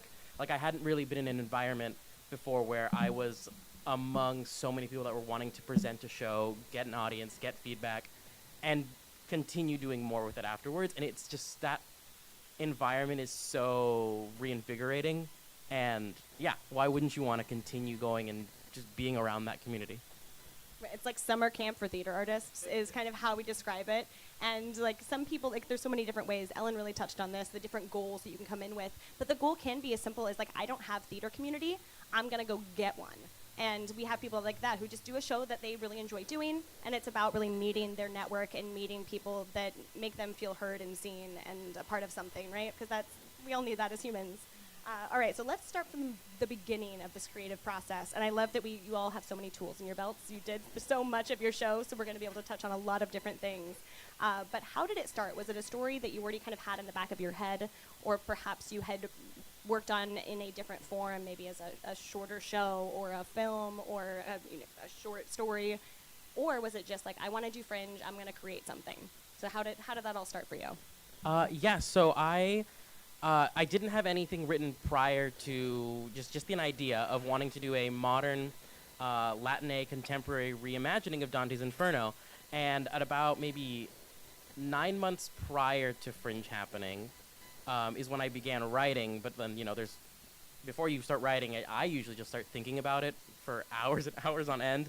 And then, of course, reading the original text and reading whatever other texts I want to use. And so, yeah, I began 9 months prior, and I've already forgotten the question. So maybe I answered it. I don't know. No, I love it. So did you had the idea going into Fringe, or did you like, I want to do Fringe, and then jumped into writing something? Yeah, sorry. Especially given you applied for a scholarship, so your process probably started a lot earlier than everyone else's. Yeah. Okay. Yeah. Sorry. Thank you for keeping me on track, Lois. So yes. So I had known about Fringe for a couple of years at this point, and I was before even writing and knowing I had the idea, I was graduating from undergrad, and I was talking to my professor at CSUN, California State University of Northridge, and I was like, "Hey, I'm thinking about." Yay! Proud alum over there. And I was thinking about the show, and the department chair has always been a big supporter of mine. I was just like, hey, I'm thinking about this show. I haven't written it yet, but I really am excited about it, and like, I just thought you'd like to know. And she's like, go to Fringe. And I'm like, what? And she's like, go workshop it at Fringe. And I was like, that's a great idea. And then I took a year to work on it, or a year and a half, before everything. And so that was kind of my entry into it. Prior to that, I'd seen a Fringe show, only one, which makes no sense because Fringe is like all month long. There's a bunch of crazy shows, but I wasn't immersed in it yet, and I'd only just wanted to see what was going on. And man, there's so many amazing shows to see. So yeah. I love it. Mine kind of started, the start of it is sort of part of what the show's about. I had a comedy duo between myself and my friend Brittany, and we would do a bunch of shows together. We had a podcast. She did a solo show. I directed her. The next show we decided we would do together. A lot of the comedy that we did was about mental health and mental illness and sort of managing that. And then while I'd started writing the next show that we were going to do together that was specifically about bipolar disorder, she lost her battle with her illness and died. And I already had the opening number written. It was a song about, sort of like thanking all of the people that helped me through like really hard times with my mental health. And I had left the last verse blank for her to write when she had sort of like made it through this hard bout that she was in, and there was like a tap dance number. It was like it was supposed to be very like cutesy and like, and now you go, and now I go, and now you go. And so then when she died, it felt, I mean, I was grieving the loss of like my friend and like, you know, sidekick for, you know, a decade, but I was also grieving this thing that we were creating together that was sort of representative of all the things that we had created together, and creating together was sort of like one of the cornerstones of our friendship. And it felt bad to just like let that die with her, but I didn't know what to do with it. You know, like recasting her felt very gross, and rewriting, like writing her out of it, felt really gross. And I almost wanted to just like do it as written, and just sort of like in like a darkly comic way highlight the fact that she wasn't there. And that kind of made me like guffaw in like a kind of fucked up way. But I just didn't know what to do. And my therapist says, if you don't know what to do, don't do anything. So I just kind of sat with it for a while. And this is a bit of a long story, but I do think it's important. Especially because my show is so much about like spirituality and how the people that love you never really leave you. She and I would rock climb together a lot. She was this little like, you know, 5'3", 5'4" hobbit who had like big feet, and we had the same size shoe. And so when we rock climbed, whoever was on the wall would wear the shoes, and whoever was on the ground would belay barefoot. And when she passed, her boyfriend asked me if I wanted to take the shoes, and I did, and he put them into a pile that he thought was my pile, and then they accidentally got, you know, donated to Goodwill. And then a few months later, I was at the gym that we used to rock climb at, and I just got this really strong feeling of like, I got to go get those shoes. Like it would not make any sense for them to still be there, but I got in my car and I followed that instinct, and I went to the Goodwill where we donated her stuff, and I did not find the rock climbing shoes, but what I did find was a brand new pair of size 9 tap shoes, which very much felt like she was like, do it, it'll be funny, do it. And I wept and wept and wept in my car, and then I went to this like little meditation center, and I like sat in this grove, and I just, you know, sat with my thoughts and my feelings, and let nature just sort of like pummel me with love. And I thought of her sisters, and I thought about the song that I had, my sisters, and Britt was like a sister to me, and I started to hear the melody of the song that I had written, and I started hearing all of these words, and I just wrote them down. I just downloaded all of it onto a piece of paper, and it was in like the rhyme scheme and the pattern of the rest of the song, saying all of these things that she used to say about time, and about buying her more time, and you know, that she's okay now, and all this stuff. And I was just like, she finished the song. I have to do it. I have to do the show.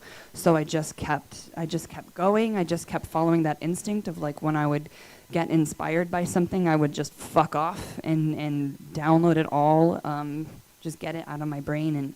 And that's sort of how the show came about. So the beginning of it was sort of a snowball that once it began, there was kind of no stopping it, and I just kind of let it happen, let it come through me.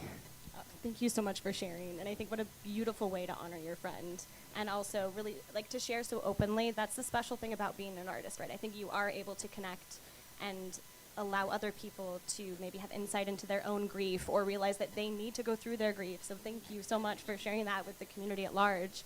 And I think that's also a great kind of lead into a reason that some people do art. I would argue maybe most artists do art, is they can't not share the story, right? I'm sure we've all felt like that, right? There is something in your head, or something that is literally given to you through a spiritual sign, where like, this has to be out in the world.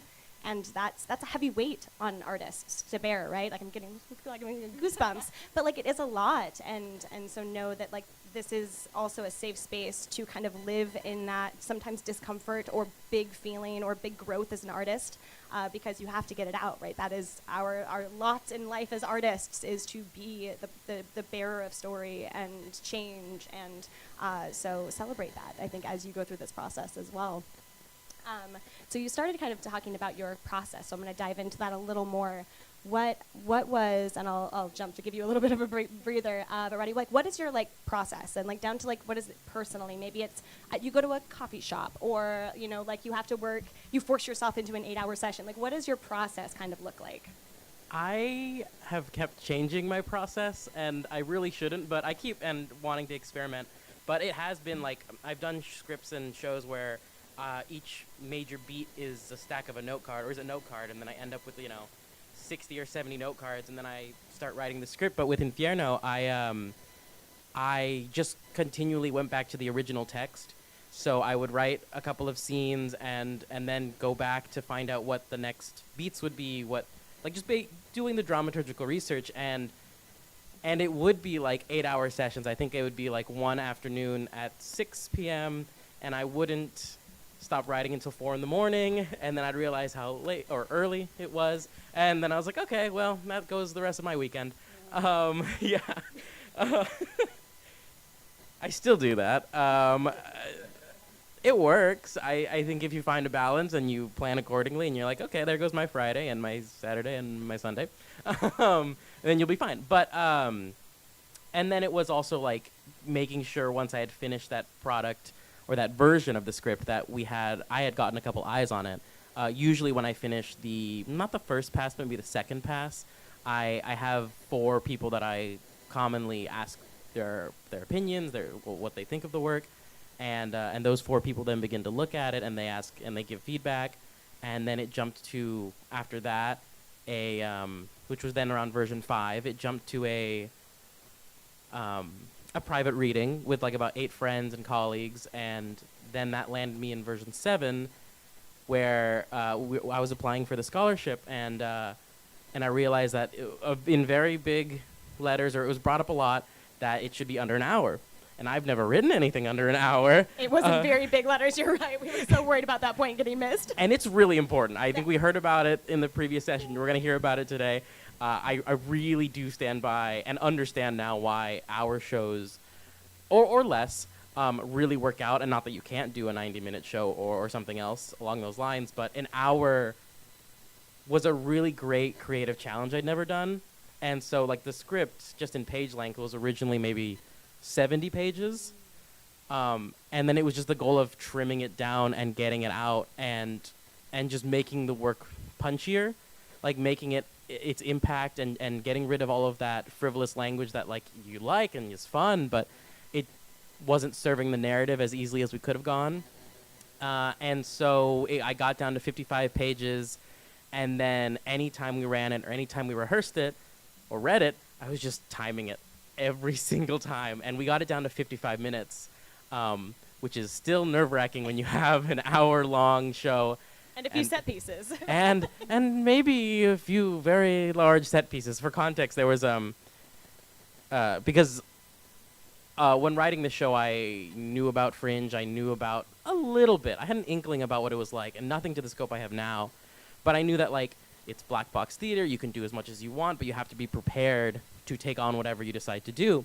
So with Infierno, with this update, we travel by elevator down the levels of hell. And so it was very important to create this elevator effect. And we had bookshelves that lived in the back of the set. And they would open up. And I had put LEDs inside that were all battery operated, so we didn't have to rely on the tech lighting-wise if anything happened. And then we'd suddenly have our elevator, and it would close, and we had a desk. And so every performance we had a giant truck coming in. It was a choreographed piece. and we're talking about, I'm bouncing around ever, but we're talking about 15-minute load-ins and load-outs, and how your audience can come in during those 15 minutes. We didn't let the audience come in those 15 minutes. We said we're going to set up and get ready to go in the first 10 of those 15 minutes. And I'm going to be at the front of the house checking everyone in, getting everyone in a line, and telling them, hey, I'm going to open the doors 5 till. We're all going to go in. We're all going to have a great time. And then everyone else is going to leave. And we're also going to leave later. So that was a whole process of like setting up and this show. You can be as ambitious as you want with Fringe and as high-tech or low-tech. And we definitely took some big risks. We had a cast of 7. 2 characters never changed. But the rest of the 5 ensemble have like 5 changes apiece. and there were so many props and so many costumes, but like with that larger cast and really thinking it out, it was accomplishable. We did it. And I don't think I do too much differently about it. Maybe one or two things.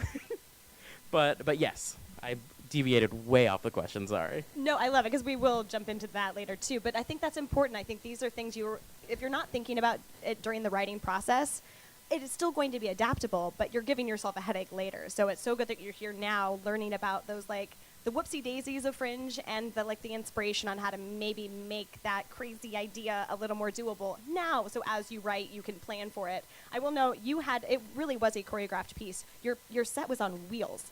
I don't think it would have been possible. But you planned it out to the point we knew 15 minutes before your show we were going to see the parade of Inferno come through, and beautifully. It was a thing to watch from start to finish.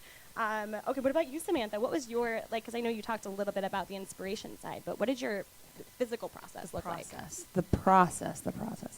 I would say my process is about making myself available and not so much trying to force inspiration, but just sort of inviting it as best I can. I'm a big fan of morning pages when I'm in creative mode, when I'm in the sort of the spring phase of a project, and creating ritual around trying to prime my brain to be ready to sit down and do work.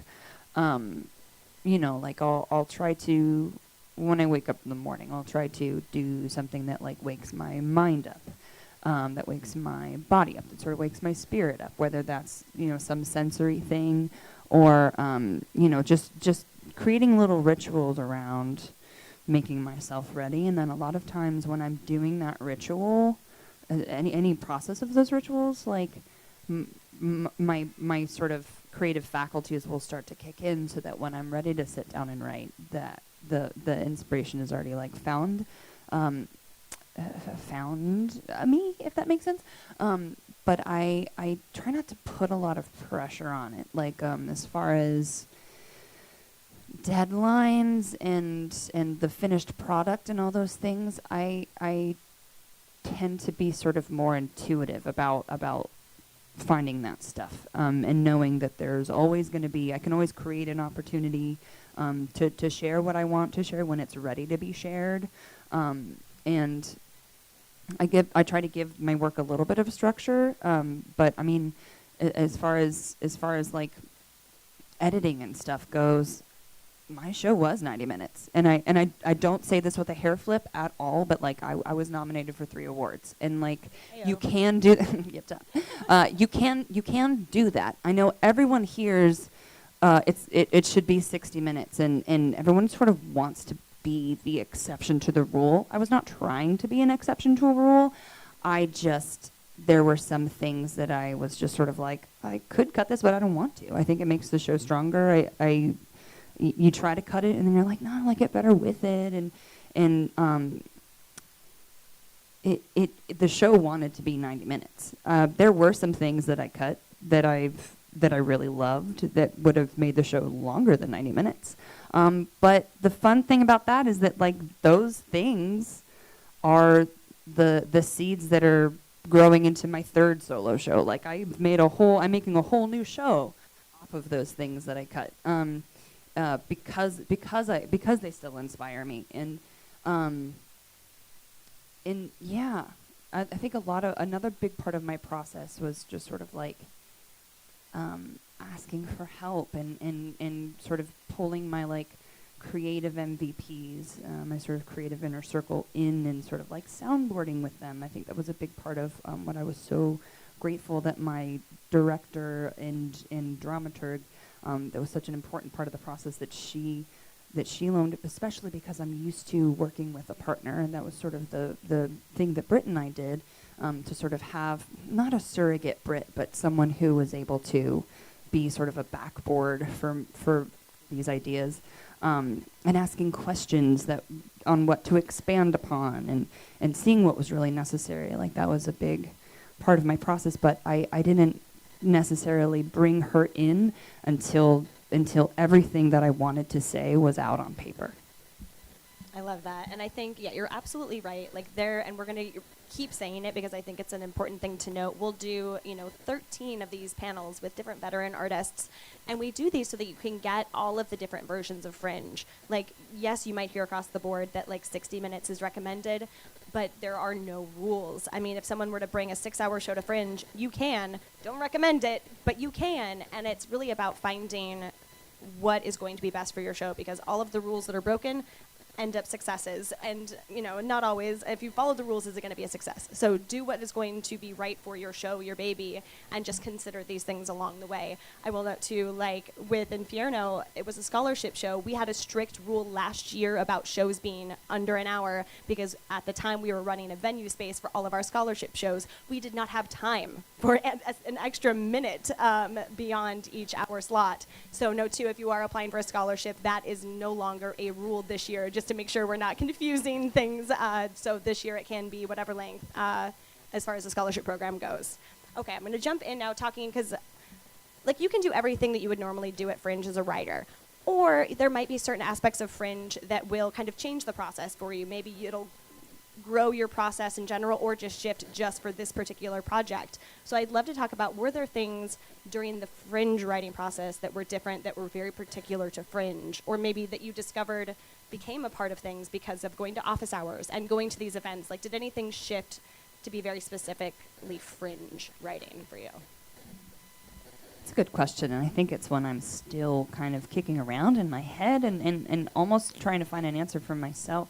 And I've asked a lot of Fringe and general theater makers what the difference is between regular theater, not regular theater, but like non-Fringe and Fringe, and I'm still trying to find it. From what I can tell so far now, you want to be minimal. You want to have as low production and tech requirements as possible, just for your own safety and sanity, and also for the sake of all of your collaborators. As we're working on, like, shoestrings doesn't even scrape the surface of it. It's more like straw reeds. Like it's very minimal, and I think for the next show that I'm doing, I'm trying to fuck around and find out, like, because my first show, there were some rather complicated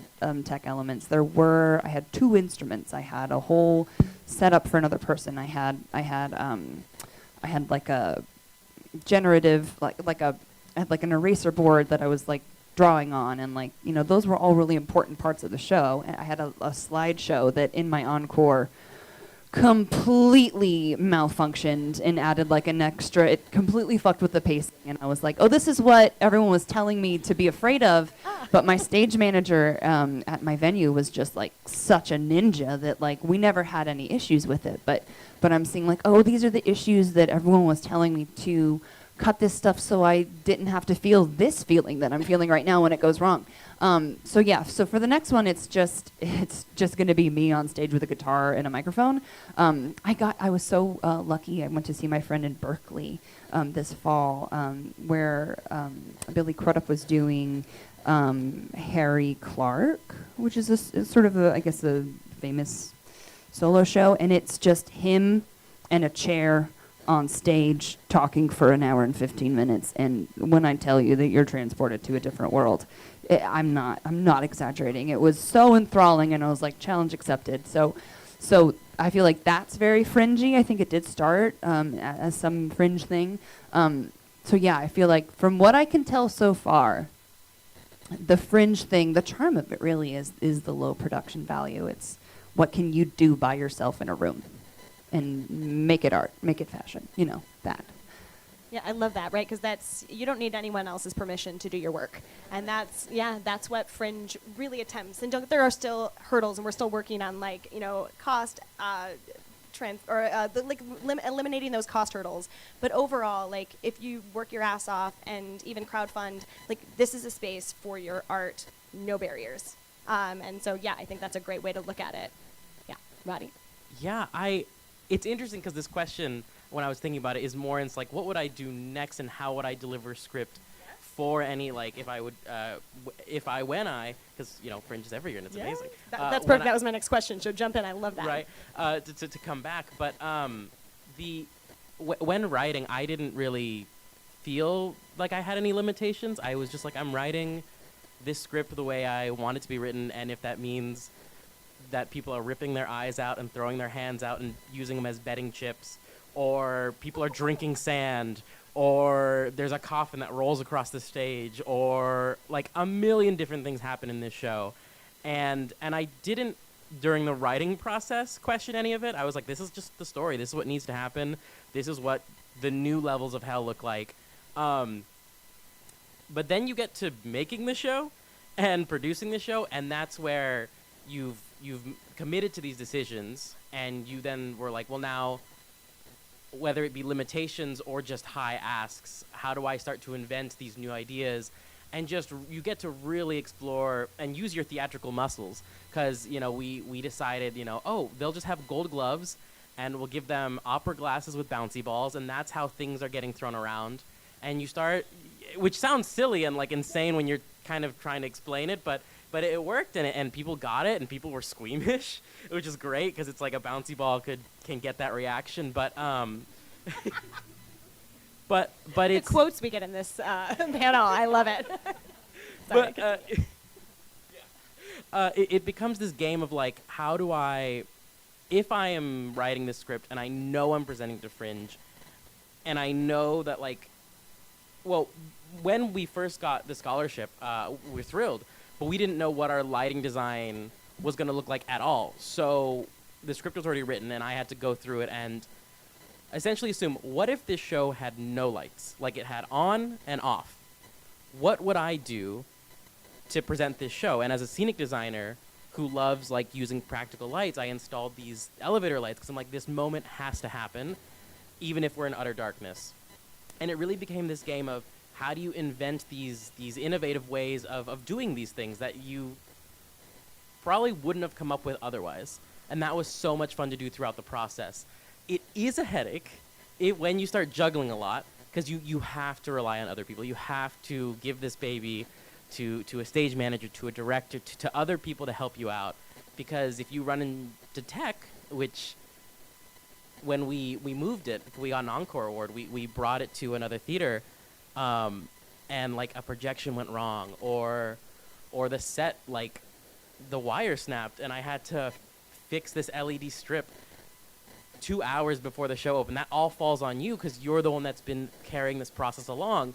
And so there will be these real high intensity moments where you have to keep a level head, and you gotta know what you're doing. And it's just, the more crazy you want to be, go for it. The more innovative, the more you want to do all of these things, like don't stop, but come in with a fortified plan. Like come in with your A, your B, your C, and let other people know what those plans are.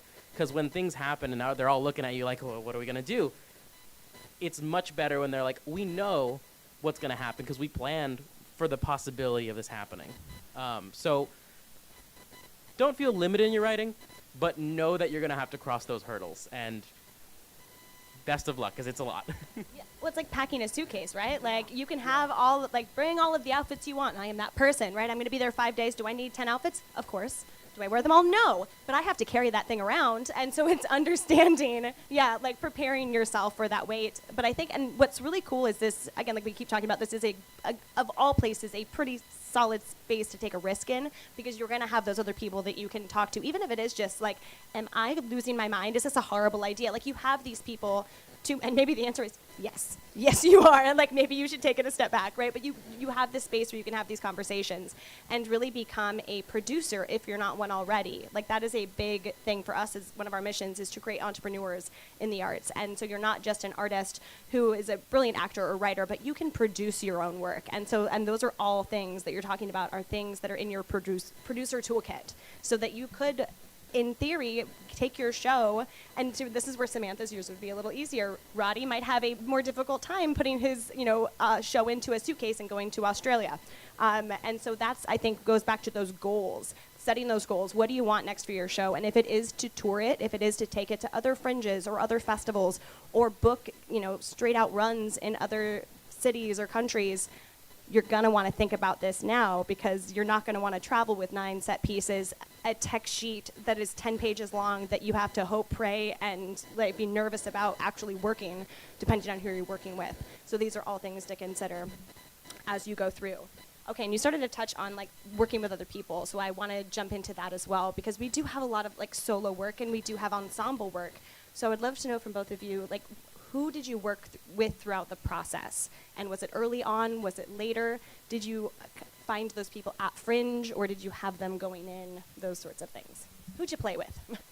I will say, and as crazy as it sounds, I believe it with my whole heart, that my friend that died was with me throughout the process. I felt her presence with me. I felt her sort of like guiding me on stuff. She was a Virgo. I'm very not. And there were things that I found myself just like inherently knowing how to do that I'd never done before, that like she would sort of do for our partnership, where I was just sort of like, so she was foremostly like my primary partner. And then I also, I brought on Kyla, my director and dramaturg, about a year out from the Fringe that I actually did. So we started working in 2021 to sort of like Tetris a few things in the script around, and sort of tighten things up a little bit. There were 2 bits that we ended up cutting, and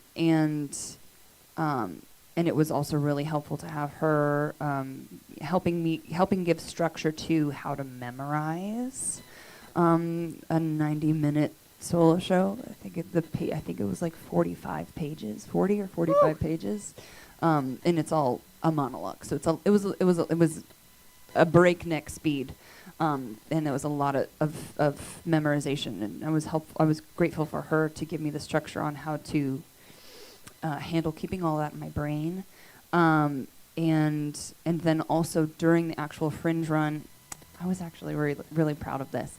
I sent out an email to sort of like my creative MVPs, like my inner circle people, asking specifically for help on certain things. I was like, I sent an email to certain people just saying like, hey, can you help me post on social media? Can you send emails to your friends? Can you come and see the show and leave reviews?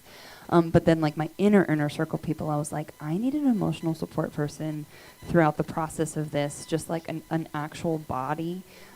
Here's what I need you to do, being very specific about asks, just sort of like, I need you to come to my house in a half an hour before we have to leave and help me load all of my props into the car.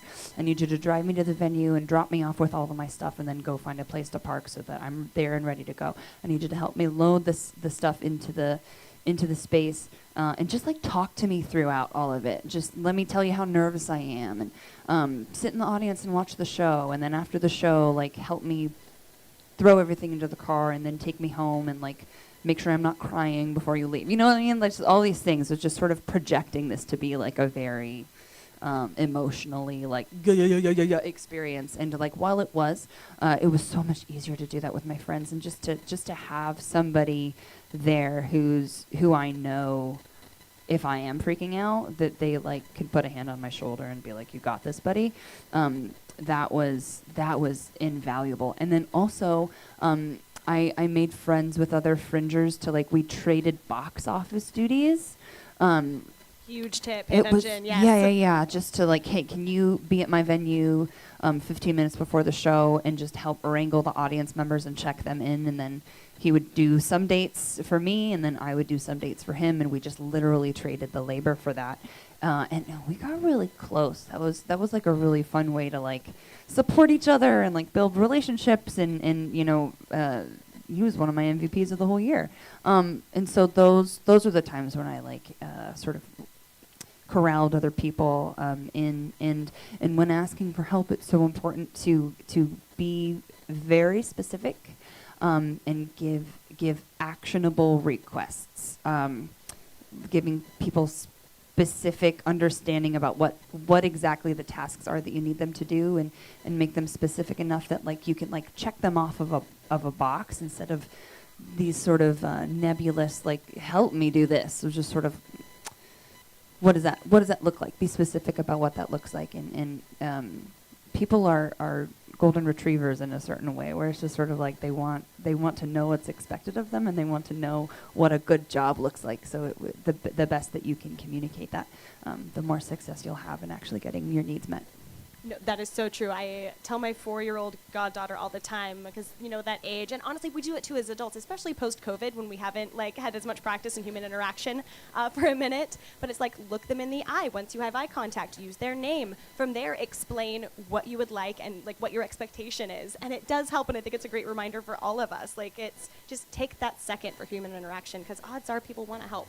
They want to be. We want to be really there for do. each other. Yeah.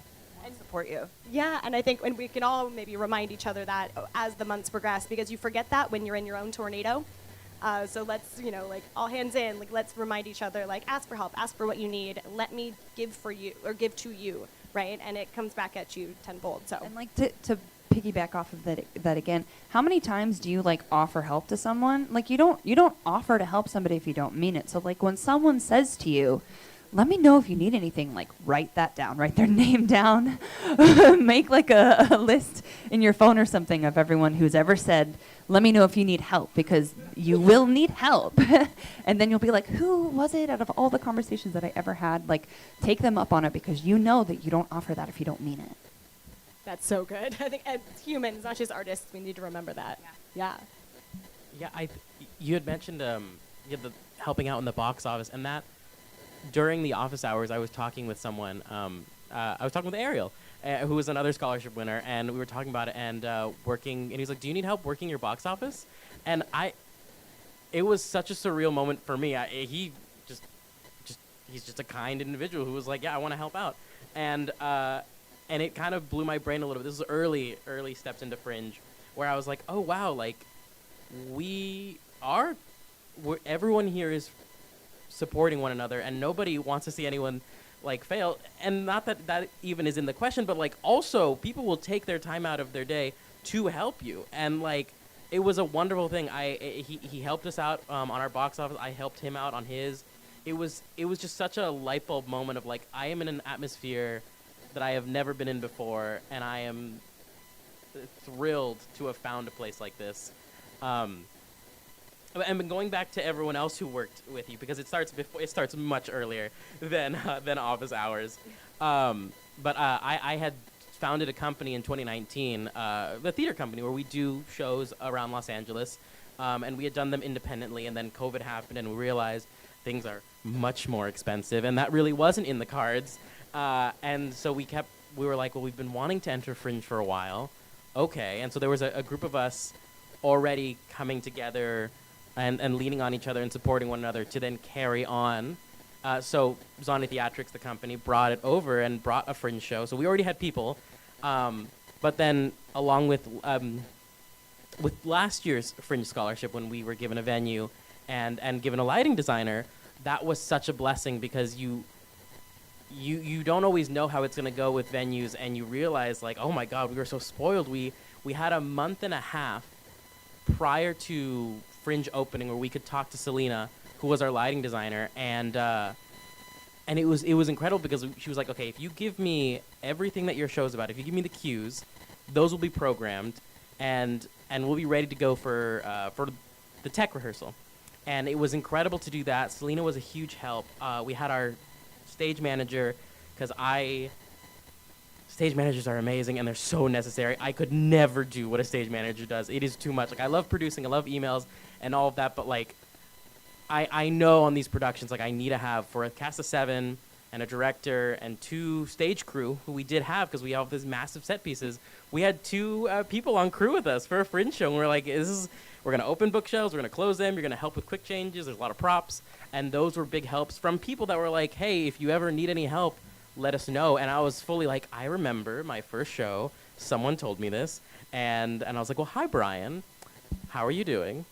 How is life? Are you free in June to help us move some bookshelves? And then, explain the whole thing. And it so comes in handy. And just, I also think that, and again, this is my rule. I don't expect anyone to follow this, but it's helped me a lot.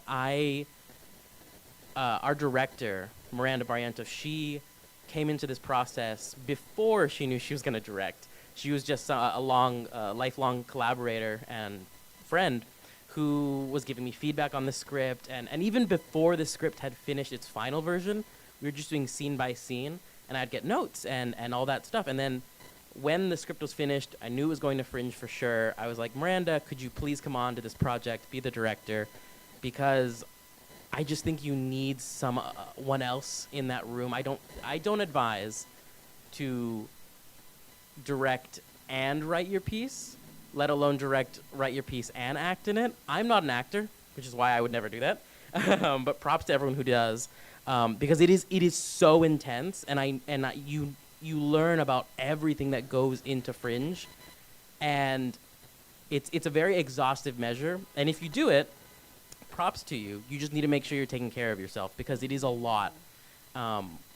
Which I think is such a genius thing of like making sure you have that emotional, like the support group for you.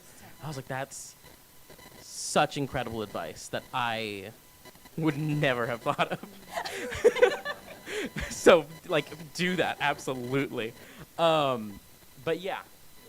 No, that's so great, and I think it's that's how the arts works too, right? Like I think both of you clearly have been good to people, and that's why you have the roster of people that you can call and ask for. So what a great reminder in general is don't be a jerk, right? And I think, that kind of goes back to like that was the original rule of Fringe, and we've adapted that into a code of conduct to be very specific because that's the world we live in. But I think if you remember walking into this community and to not be a jerk, you are going to have, that roster of people that you can, hey, I have bookshelves to move, and hey, maybe it's for your show, maybe you're moving, whatever it is, like you create that group of people, you have their back and vice versa.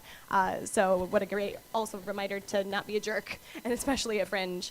That's fantastic. And like, in talking about working with people, Roddy, I'm going to throw you one question, because you did have an ensemble piece. What was that process like as a writer? Like, how much of that did you just how much were the actors involved with that process and evolving that script into what it finally was, especially as like a culturally specific piece? And how did the actors bring their voice to the table?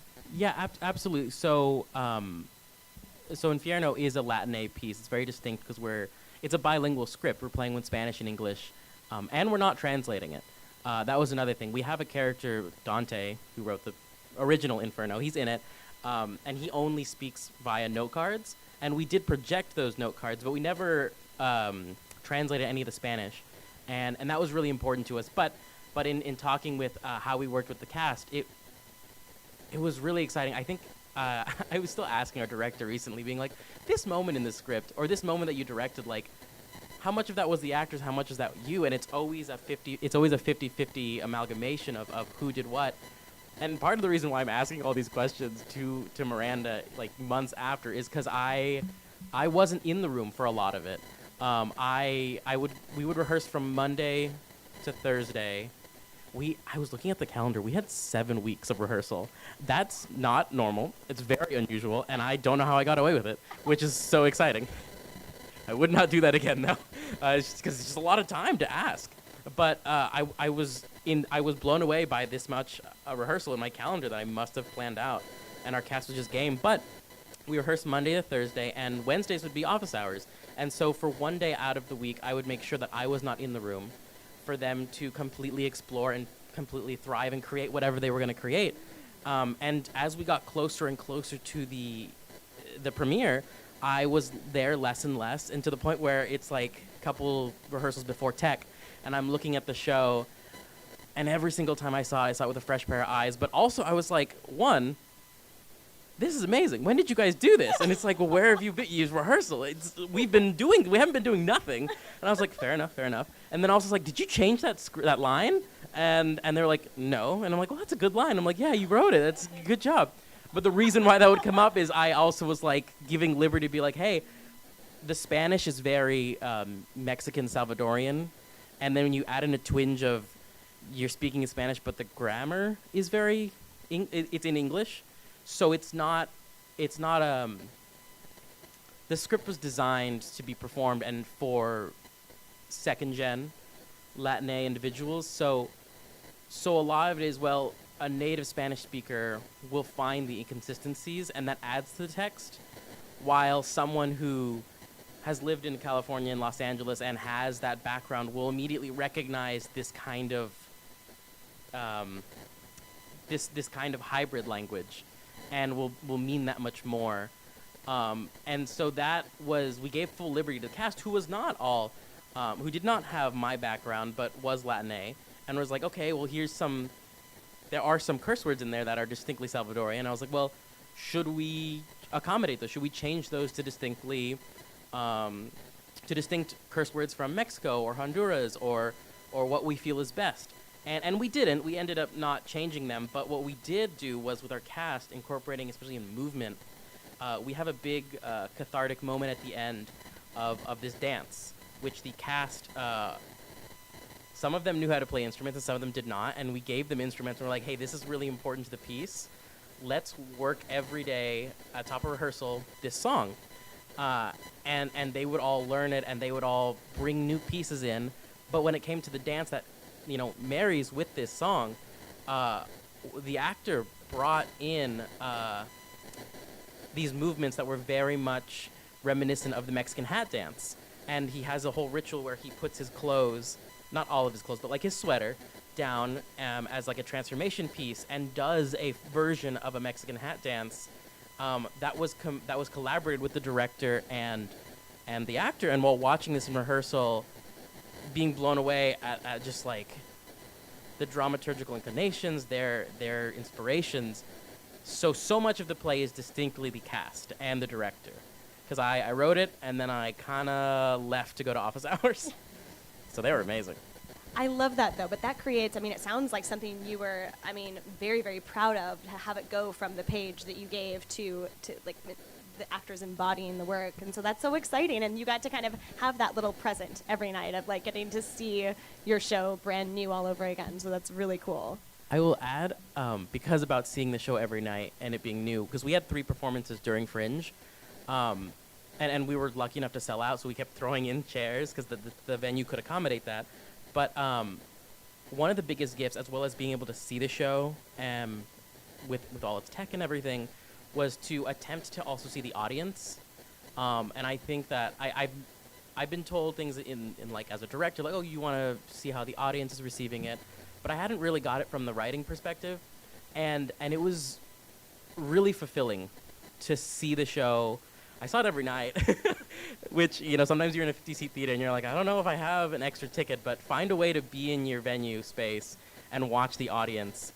Because as much as I was seeing new things, I was very much like, the work is the work and I'm removed from it now because I've worked with it so much. And when you see everyone's reactions, re-engaging in that way was such a great gift that I didn't, in a million years, I wouldn't have figured out that I would have received that gift of people seeing this. Because, like, the script deals with some really difficult subjects of loss, of grief, of addiction. And at a certain point, you're like, that's just the text. That's what it is. But seeing people experiencing it for the first time was fantastic. There's beats that you don't know, that you don't realize. There's humor that works or sometimes it doesn't work. And just watching them was... just such a good gift. That self-efficacy, right, of like putting yourself out there, taking a risk, and that feeling of like fucking hell, I can do this, and like not only can I do this, but I'm impacting people beyond me. So that's so cool. I love that. I know we're running a couple minutes behind. I'm gonna ask one more question. We'll keep the answers decently short, but I love to share in Oopsie Daisies, and I know this has kind of become my thing, but because it's just as valuable to share that, like, these are my hot tips and tricks to make everything successful, but also the pitfalls. When we're able to share those honestly, we can hopefully avoid some of them as a collective. So do you have any, like, I think on either end, something you absolutely recommend that you did that worked really well, or something that you're like, whoops, I'm not going to do that again next year if I do Fringe? I know it's a tough one, right? I could take it because I know some things I would immediately be like, yeah, we should fix that. So it was really fun to do a lot of roles on this project, and it's something I've been working with personally on, like, my company and founding it, and where it's going to go next is kind of trying to step back and remove yourself more from it, and inviting more collaborators, inviting more people now that I have that available to me, that's more of a broader thing. Like, bring in more people, so long as you don't lose sense of yourself and your work, which is kind of a generic thing, but like it just needs to be said. something more practical, which I am so thankful to our stage manager and our lighting designer. But with the Fringe Scholarship, we were given an hour with the full, complete option available to us to get more tech time. I didn't, because I was like, this show is fine. It's not that complicated. So we are so lucky that nothing happened during that tech that had to stop us. But we didn't run the show during that tech. That was never the goal.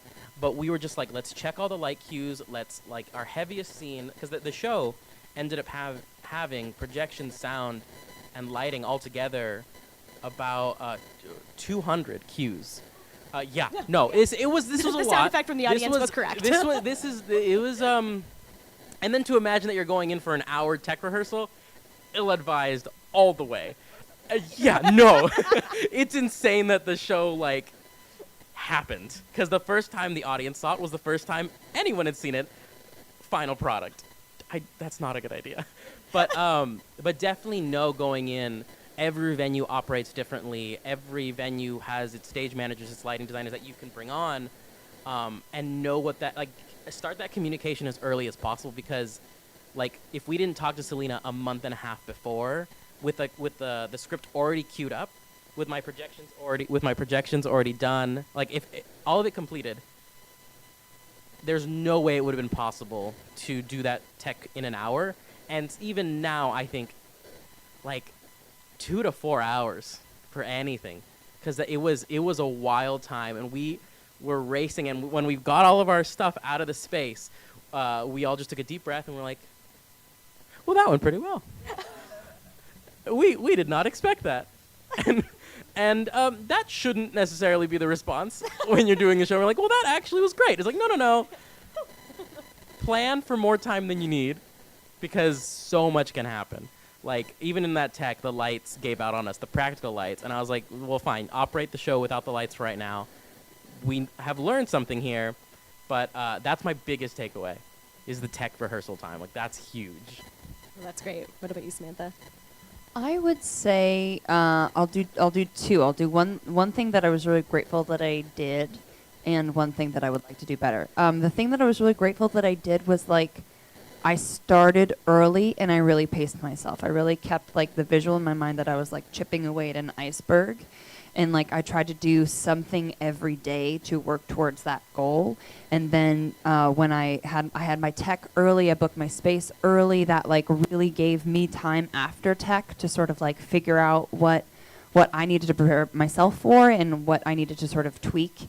And I had time to do it. A lot of my Fringe friends that found themselves in a lot of hot water once they got closer to showtime were the ones that were like, we got time. It's like, you do have time, so use it. Do something every day.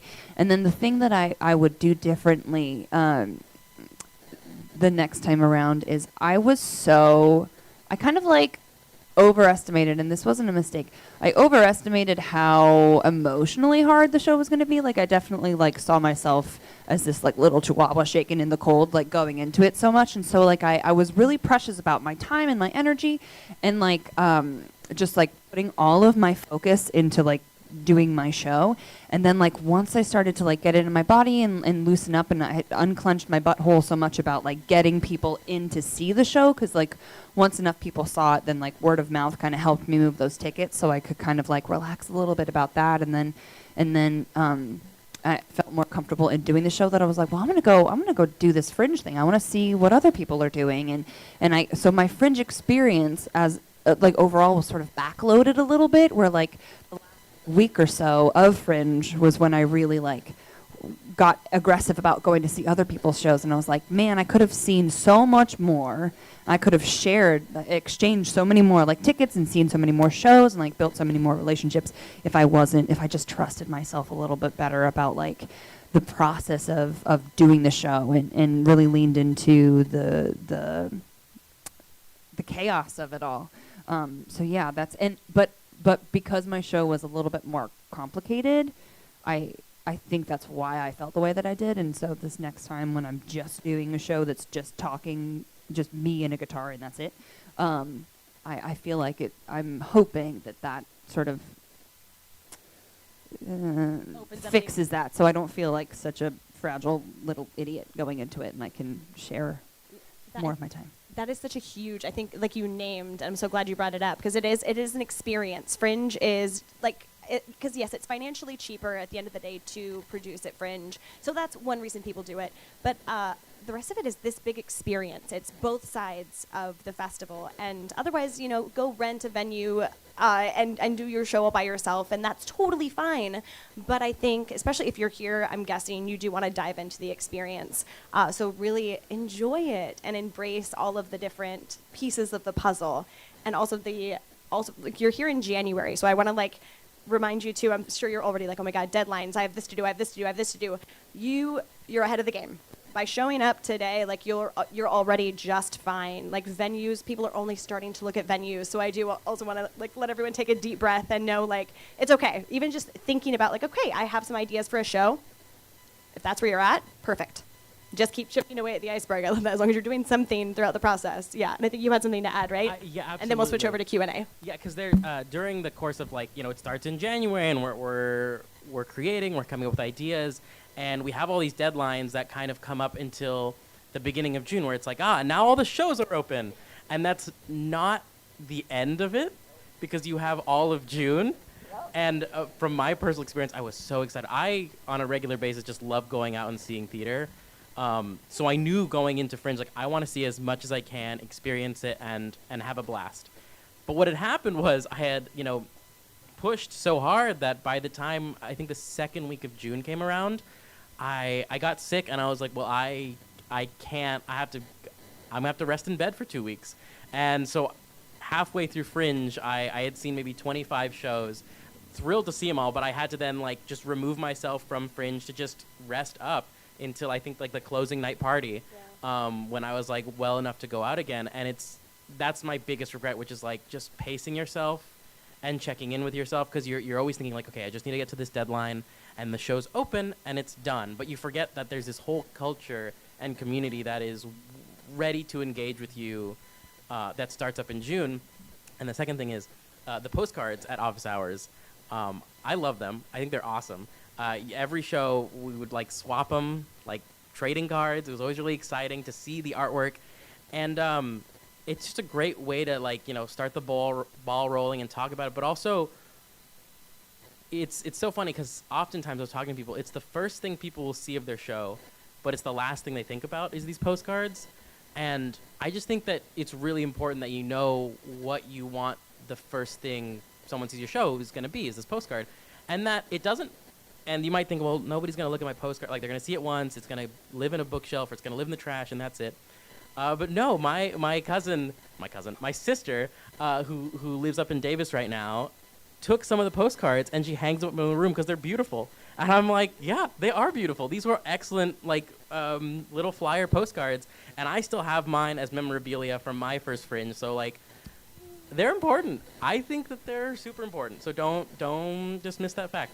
I love it. And come to our marketing workshop where we will talk about like graphics and how like even your postcard, all of your graphics really are a part of like that brand, right? That thing that you are selling. So come to that workshop to find out more. All right, y'all, let's do Q&A. Reminder, please, when you end up with a microphone. So Trevor will kind of call on people. We have a mic, so you can be heard both here and on the live stream. Ooh, fancy. So please wait for it. Please tell us your name and what show you're bringing, if you have a title for your show. That way we can start to market now.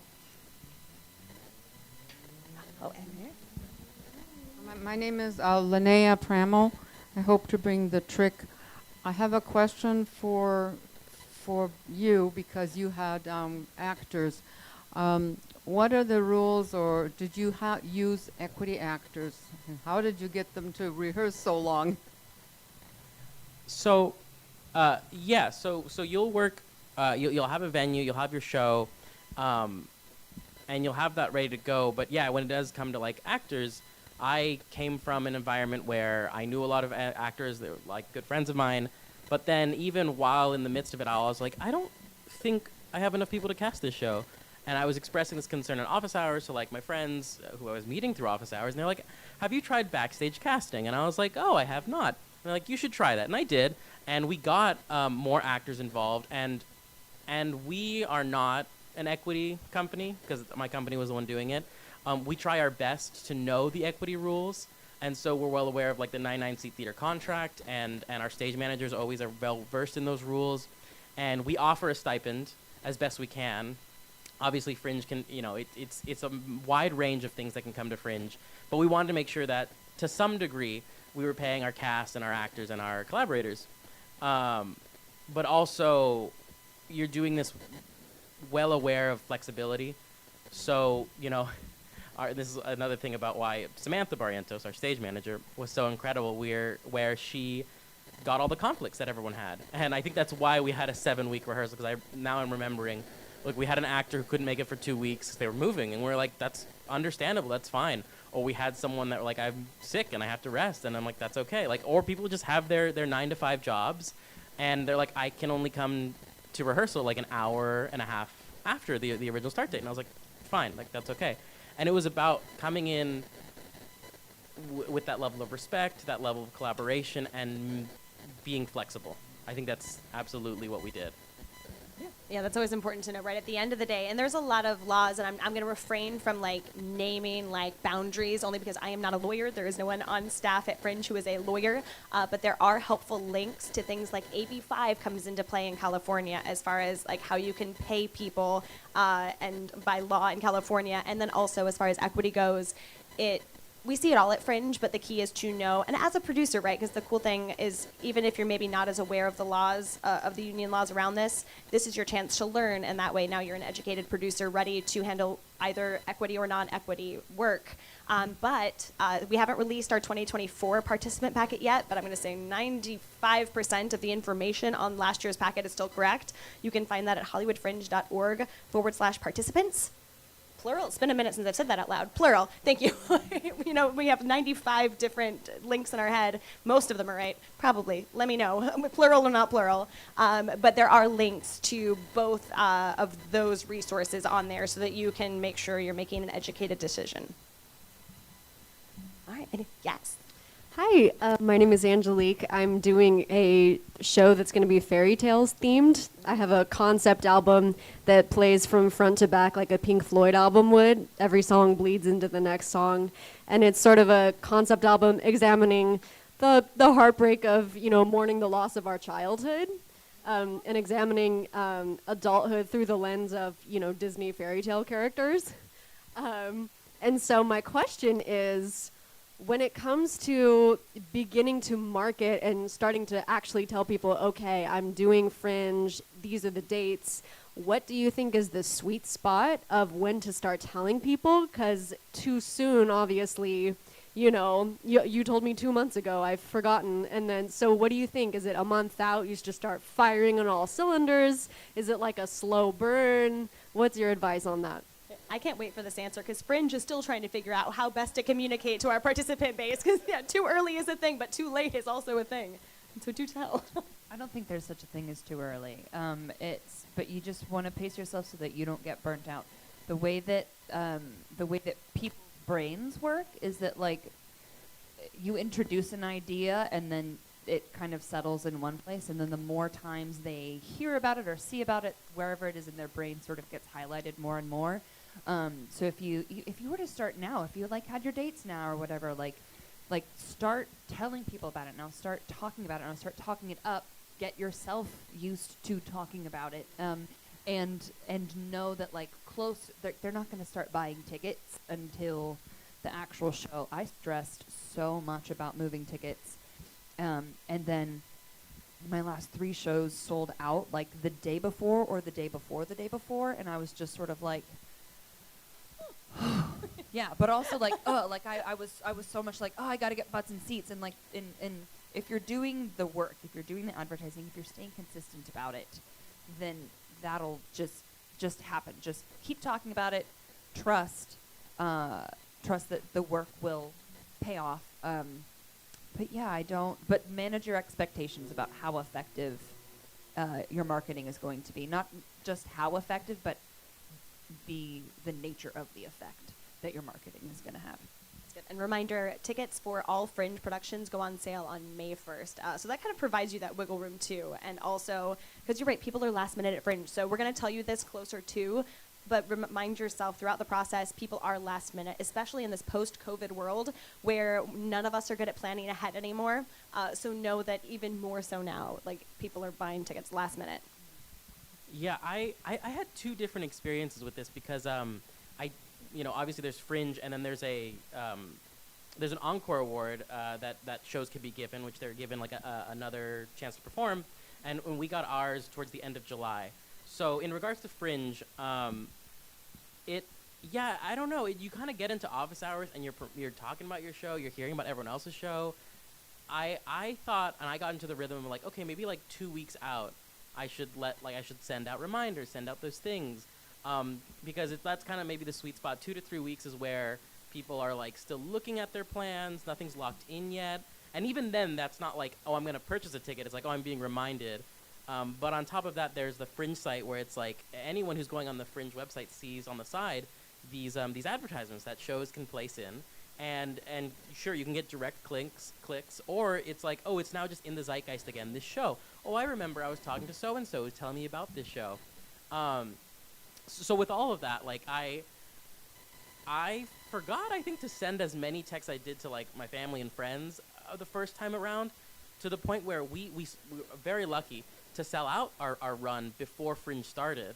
But what that meant, like thrilling, really excited about it. But what that meant was we had a bunch of people who were like, I wanted to see the show and I can't. What do I do? And I'm like, I don't know. Let me ask. Hey, Ellen and Lois, we're in a 50-seat theater. Are we allowed to throw in 15 more seats per night? And they're like, sure. And then I had a separate thing of like sending people reminders and really being on top of it, not only reminding them once, like to see the show, but once you've purchased a ticket, you are able to send them messages directly through the Fringe website. And that proved really helpful, not only to be like, hey, like leave a review after you've seen the show, but also, hey, you're going to see the show tomorrow. Here's an email. Thank you for purchasing a ticket.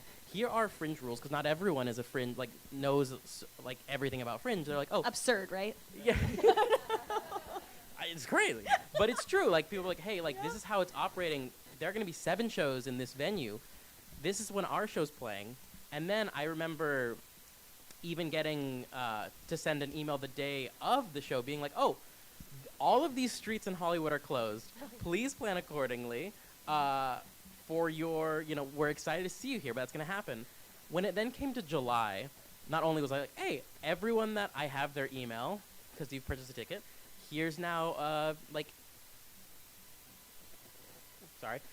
here. This is Low the brain blood sugar. part. I was like, what am I talking about again? In July, I was able to reach out to more people, and we were filling it out. But again, there's that nerve-wrackingness, which I experienced in June too, but it really paramounted in July, where I'm like, I know that I need to sell X amount of tickets to break even, and would be nice, so that like everyone gets paid, everyone gets that, and I don't have such a big loss. So it was a big amount of like, how do I sell out these tickets? How do I get people to come? And the day before, we saw our tickets double, and it is that wild thing of like trusting and knowing that like once you've done all of the work that you can do, that ultimately, yeah, people do buy tickets last minute. I'm guilty of this all the time, and I get annoyed with myself sometimes because I'm like, oh, it's sold out, or I'm like, oh, it's fine, like nothing happened. But like again, it's that tricky thing of it's just the new reality where people will buy last minute tickets, but just go into that moment knowing that you've done everything you could, because absolutely you did. Yeah, I'm going to touch on something that's completely off topic, but I think something that is that will give you a little bit of relief. So no, like you're building your audience, right? A lot of people, Fringe is kind of their first dive into producing their own work. And so you'll walk away with Fringe, like Roddy's talking about emails. You have access to anyone. We go through the process of when someone buys a ticket for your show, we request permission to share their email with you. So you walk away from Fringe with a new email list. People that you can contact for those extension shows, and I'll help you find it. I just realized you might not know where that is, and we're going to make sure you do. But little patrons tab, you can find all of the people who have seen your show. And that exists forever. We are a site hoarder, so every bit of information, if you've done 10 shows at Fringe, you have 10 project page full of emails, so they're not lost. You can also reach out directly through the site for people, even if they haven't given permission to share the email on that master list. You still have access to email through the site, all patrons, like prior to an event, like, hey, you know, there's a lot of bike races. That's what they call those things, bike races. Yeah, I'm not a bicyclist, but it happens every June, and every June it becomes a problem where there's no streets open because there is a bike race. And so, like, we have those tools in place to help you succeed in that way. So you're not on your own going, oh shit, how do I contact all of these people? We have those ways that we'll go over in future panels. Okay, any last questions? Is there anything? Yes. Oh, microphone I come in. Hi, my name is Dylan, and I'm working on a couple ideas as a newbie, one of which is called How to Survive Choking on a Mood Ring. And I'm really curious, because I'm a very experimental artist, what advice you might give to somebody in terms of plot and story structure, how much it really needs to have that full arc and be linear versus non-linear, or experimental in story structure. I know that's kind of a vague question. I'm sorry. No sorries here. I feel confident taking this one. The structure of my show was very much non-linear. I mean, the show, one of the major themes of the show is that, like, time's not real. So there's very much like a non-linear timeline. And it comes from, I'm Indigenous, my director's Indigenous. We took sort of an Indigenous storytelling structure approach, where it's like the Western storytelling structure is like the mountain, you know what I mean? Where it's like you have a guy or a person, and like their journey is sort of represented by a line. An Indigenous storytelling structure is less about the permanence of, like, time being the thing against which the story sort of bounces off, and more about, like, space or character.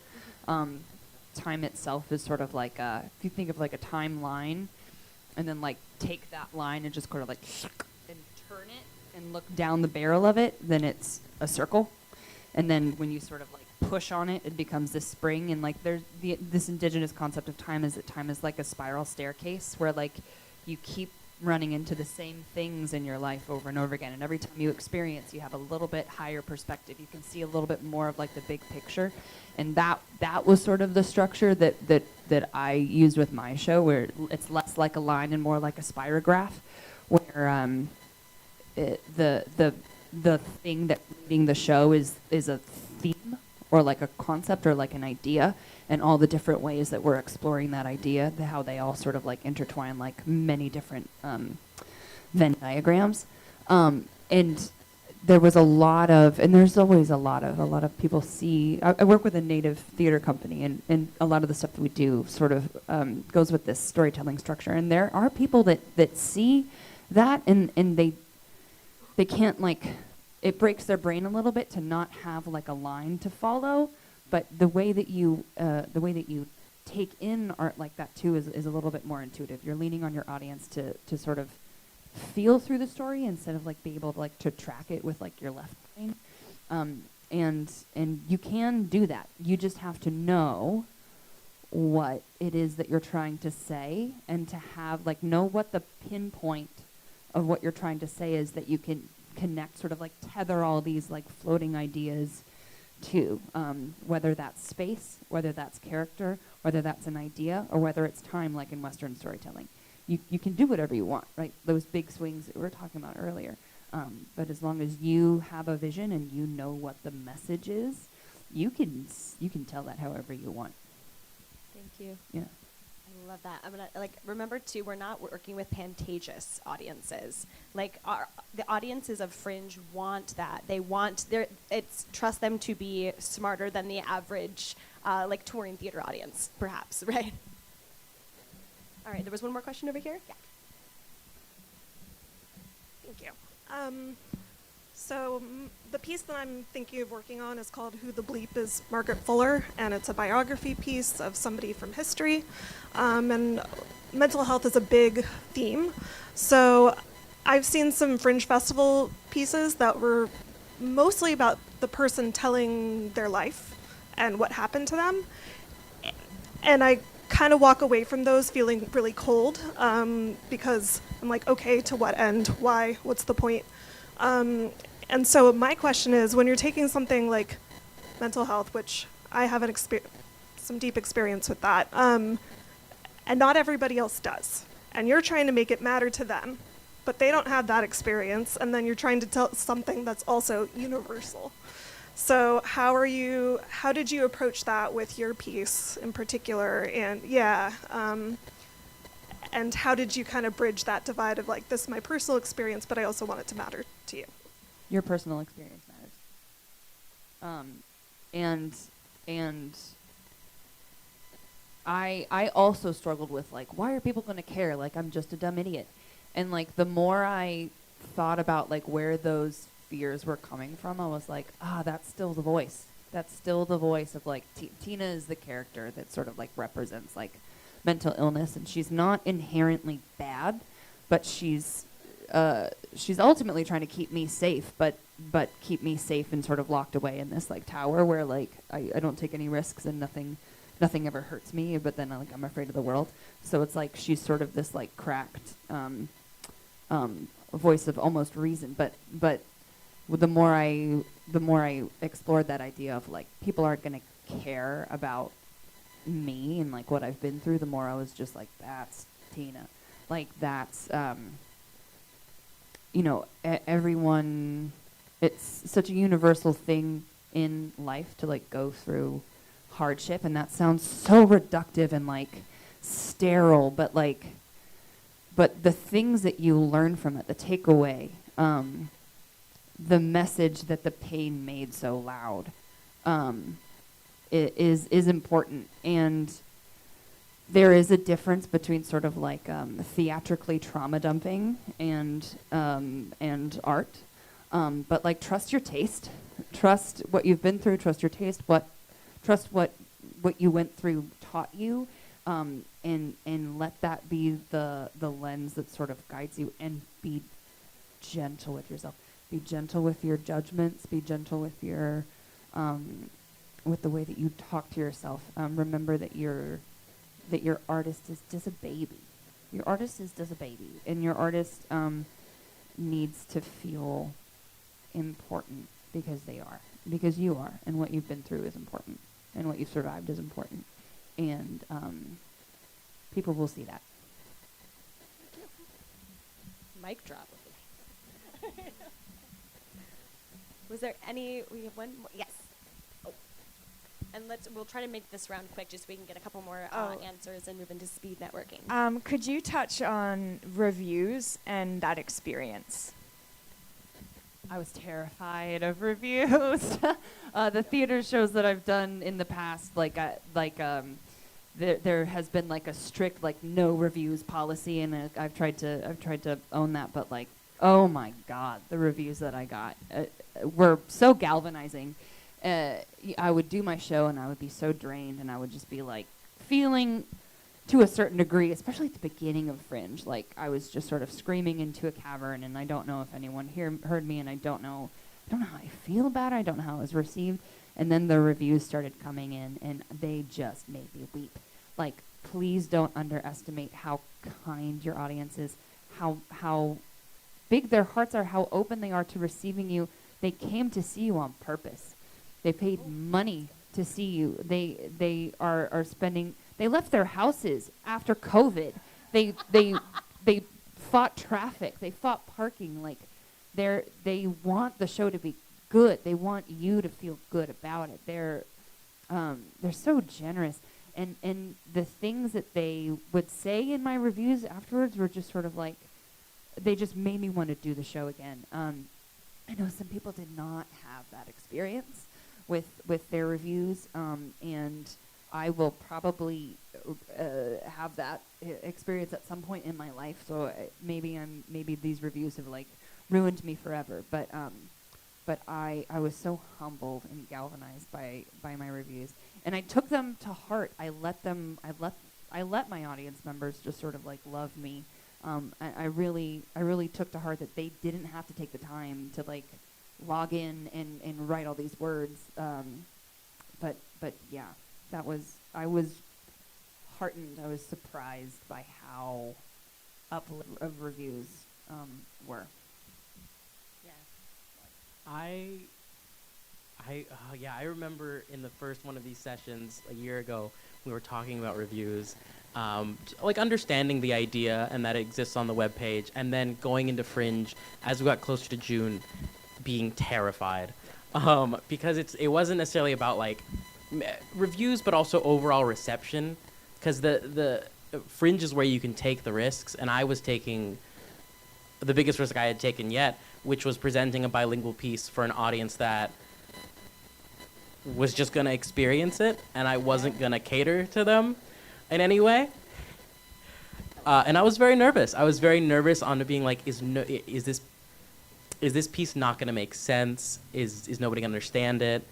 It was very nerve-wracking. And then the reviews started coming in. And there were, one or two reviews where people were like, I couldn't understand the language, so I didn't feel like I connected, and I was removed from the piece. And I was like, well, that is unfortunate, but for every one of those reviews, we had 10 others that were saying, oh my God, you have no idea how much this piece meant to me, or oh my God, the theatricality of this piece, or oh my God, the cast. And we can sometimes go down that road of like focusing on the negative ones and being like, oh God, like, do I change the script moving forward? How do I adjust? What do I pivot to? And knowing where you stand is good in those moments, because it's like, no, you decided to make this risk and you're standing by it, and very well you should, because it is a immensely valuable thing we're all doing, which is producing new work that is the risky work that there is an audience that wants to engage with this work. And then, that's one whole thing of it. But then, we had the Fringe closing night party, and all of the people who have been doing Fringe, and some you've touched base with, but some you haven't seen for a hot minute. And for me, I was 2.5 weeks out. I was like, I hadn't seen all these people. And to hear then those people with their reviews coming to me being like, your show was amazing. And I was like, I was there. I didn't even know you were there. And just like the amount of catharsis you get from being seen and being heard was so immensely valuable and so precious that like it feeds you for so long. And like I'm still so thrilled at that moment when I think about those memories, because like at the end of the day, the reviews are the reviews, but your work is substantially more important, and you know why you're doing it. And approach them with curiosity too. Like I was grateful that I had that perspective going in of just like I was just gonna fuck around and find out, and I didn't have any expectations when it came to how the show was going to be received. So I could only have good experiences because the bar was on the floor. so yeah, like the curiosity approach, the fuck around and find out of it all. You're learning how it resonates with an audience. You're learning how it lands, and so the feedback that you get, whatever feedback that you get, is helpful for that process. Oh, 100%. And don't worry, we have workshops, town halls, all about like reviews, press, because that's a whole different piece of the puzzle that you don't have to worry about just yet. Really quick, I want to check. Trevor, are there any questions from the chat? Because we do have to wrap. No, I think we handled everything. Perfect. And I think we had one more question. I'm going to take it. Can we do speed round? Is that okay? And then we'll all be here after, too, if you want to ask it in a more lengthy way. I'm closer. I guess just when you're looking at booking a venue or booking how much space, what went into your mind of like, oh, I want 50 or 30, how many performances? So I guess like the logistics of thinking ahead. I bounced around that question for weeks in my process. I just made a decision. Like I made like an Excel sheet. Again, not a Virgo. Don't know why I thought to do this. But like I made an Excel sheet of just like how much each venue cost, how many seats there were. I think you guys had said that like the general rule is that like 40% of the seats sell. So I like multiplied the cost of tickets by that 40% and like the potential for earning of each space. And I just did math, and the venue that I booked had the best math, and I liked the vibe of it. So it was like half intuitive, half what's the opposite of intuitive? Logical. yeah. Thank you. I couldn't even think of the word because that's so not how my brain works. Half intuitive, half logical, and just sort of like squished those two together. But And I will say on so January 28th, the town hall, we have a whole section of that town hall where we break through that logical process. So we kind of give you that, like, what is that data that, like, of course, is not across the board, but like these are just general producing guidelines for budget. We have that right after the venue panel. So hopefully we try to plan these workshops out so you kind of hit the bullet points in the right time. So y'all, thank you so much. This was amazing. I couldn't even cut it off on time. It was so good. So thank you so much. And thank you, y'all. We're going to take probably like a hot 10 minutes, quick bathroom break, grab some water, and then we'll start some speed networking. Sound good? Awesome. Thanks, y'all.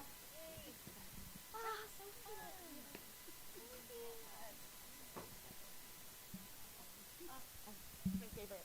Oh, yeah. Oh, perfect timing. My microphone is red. Oh.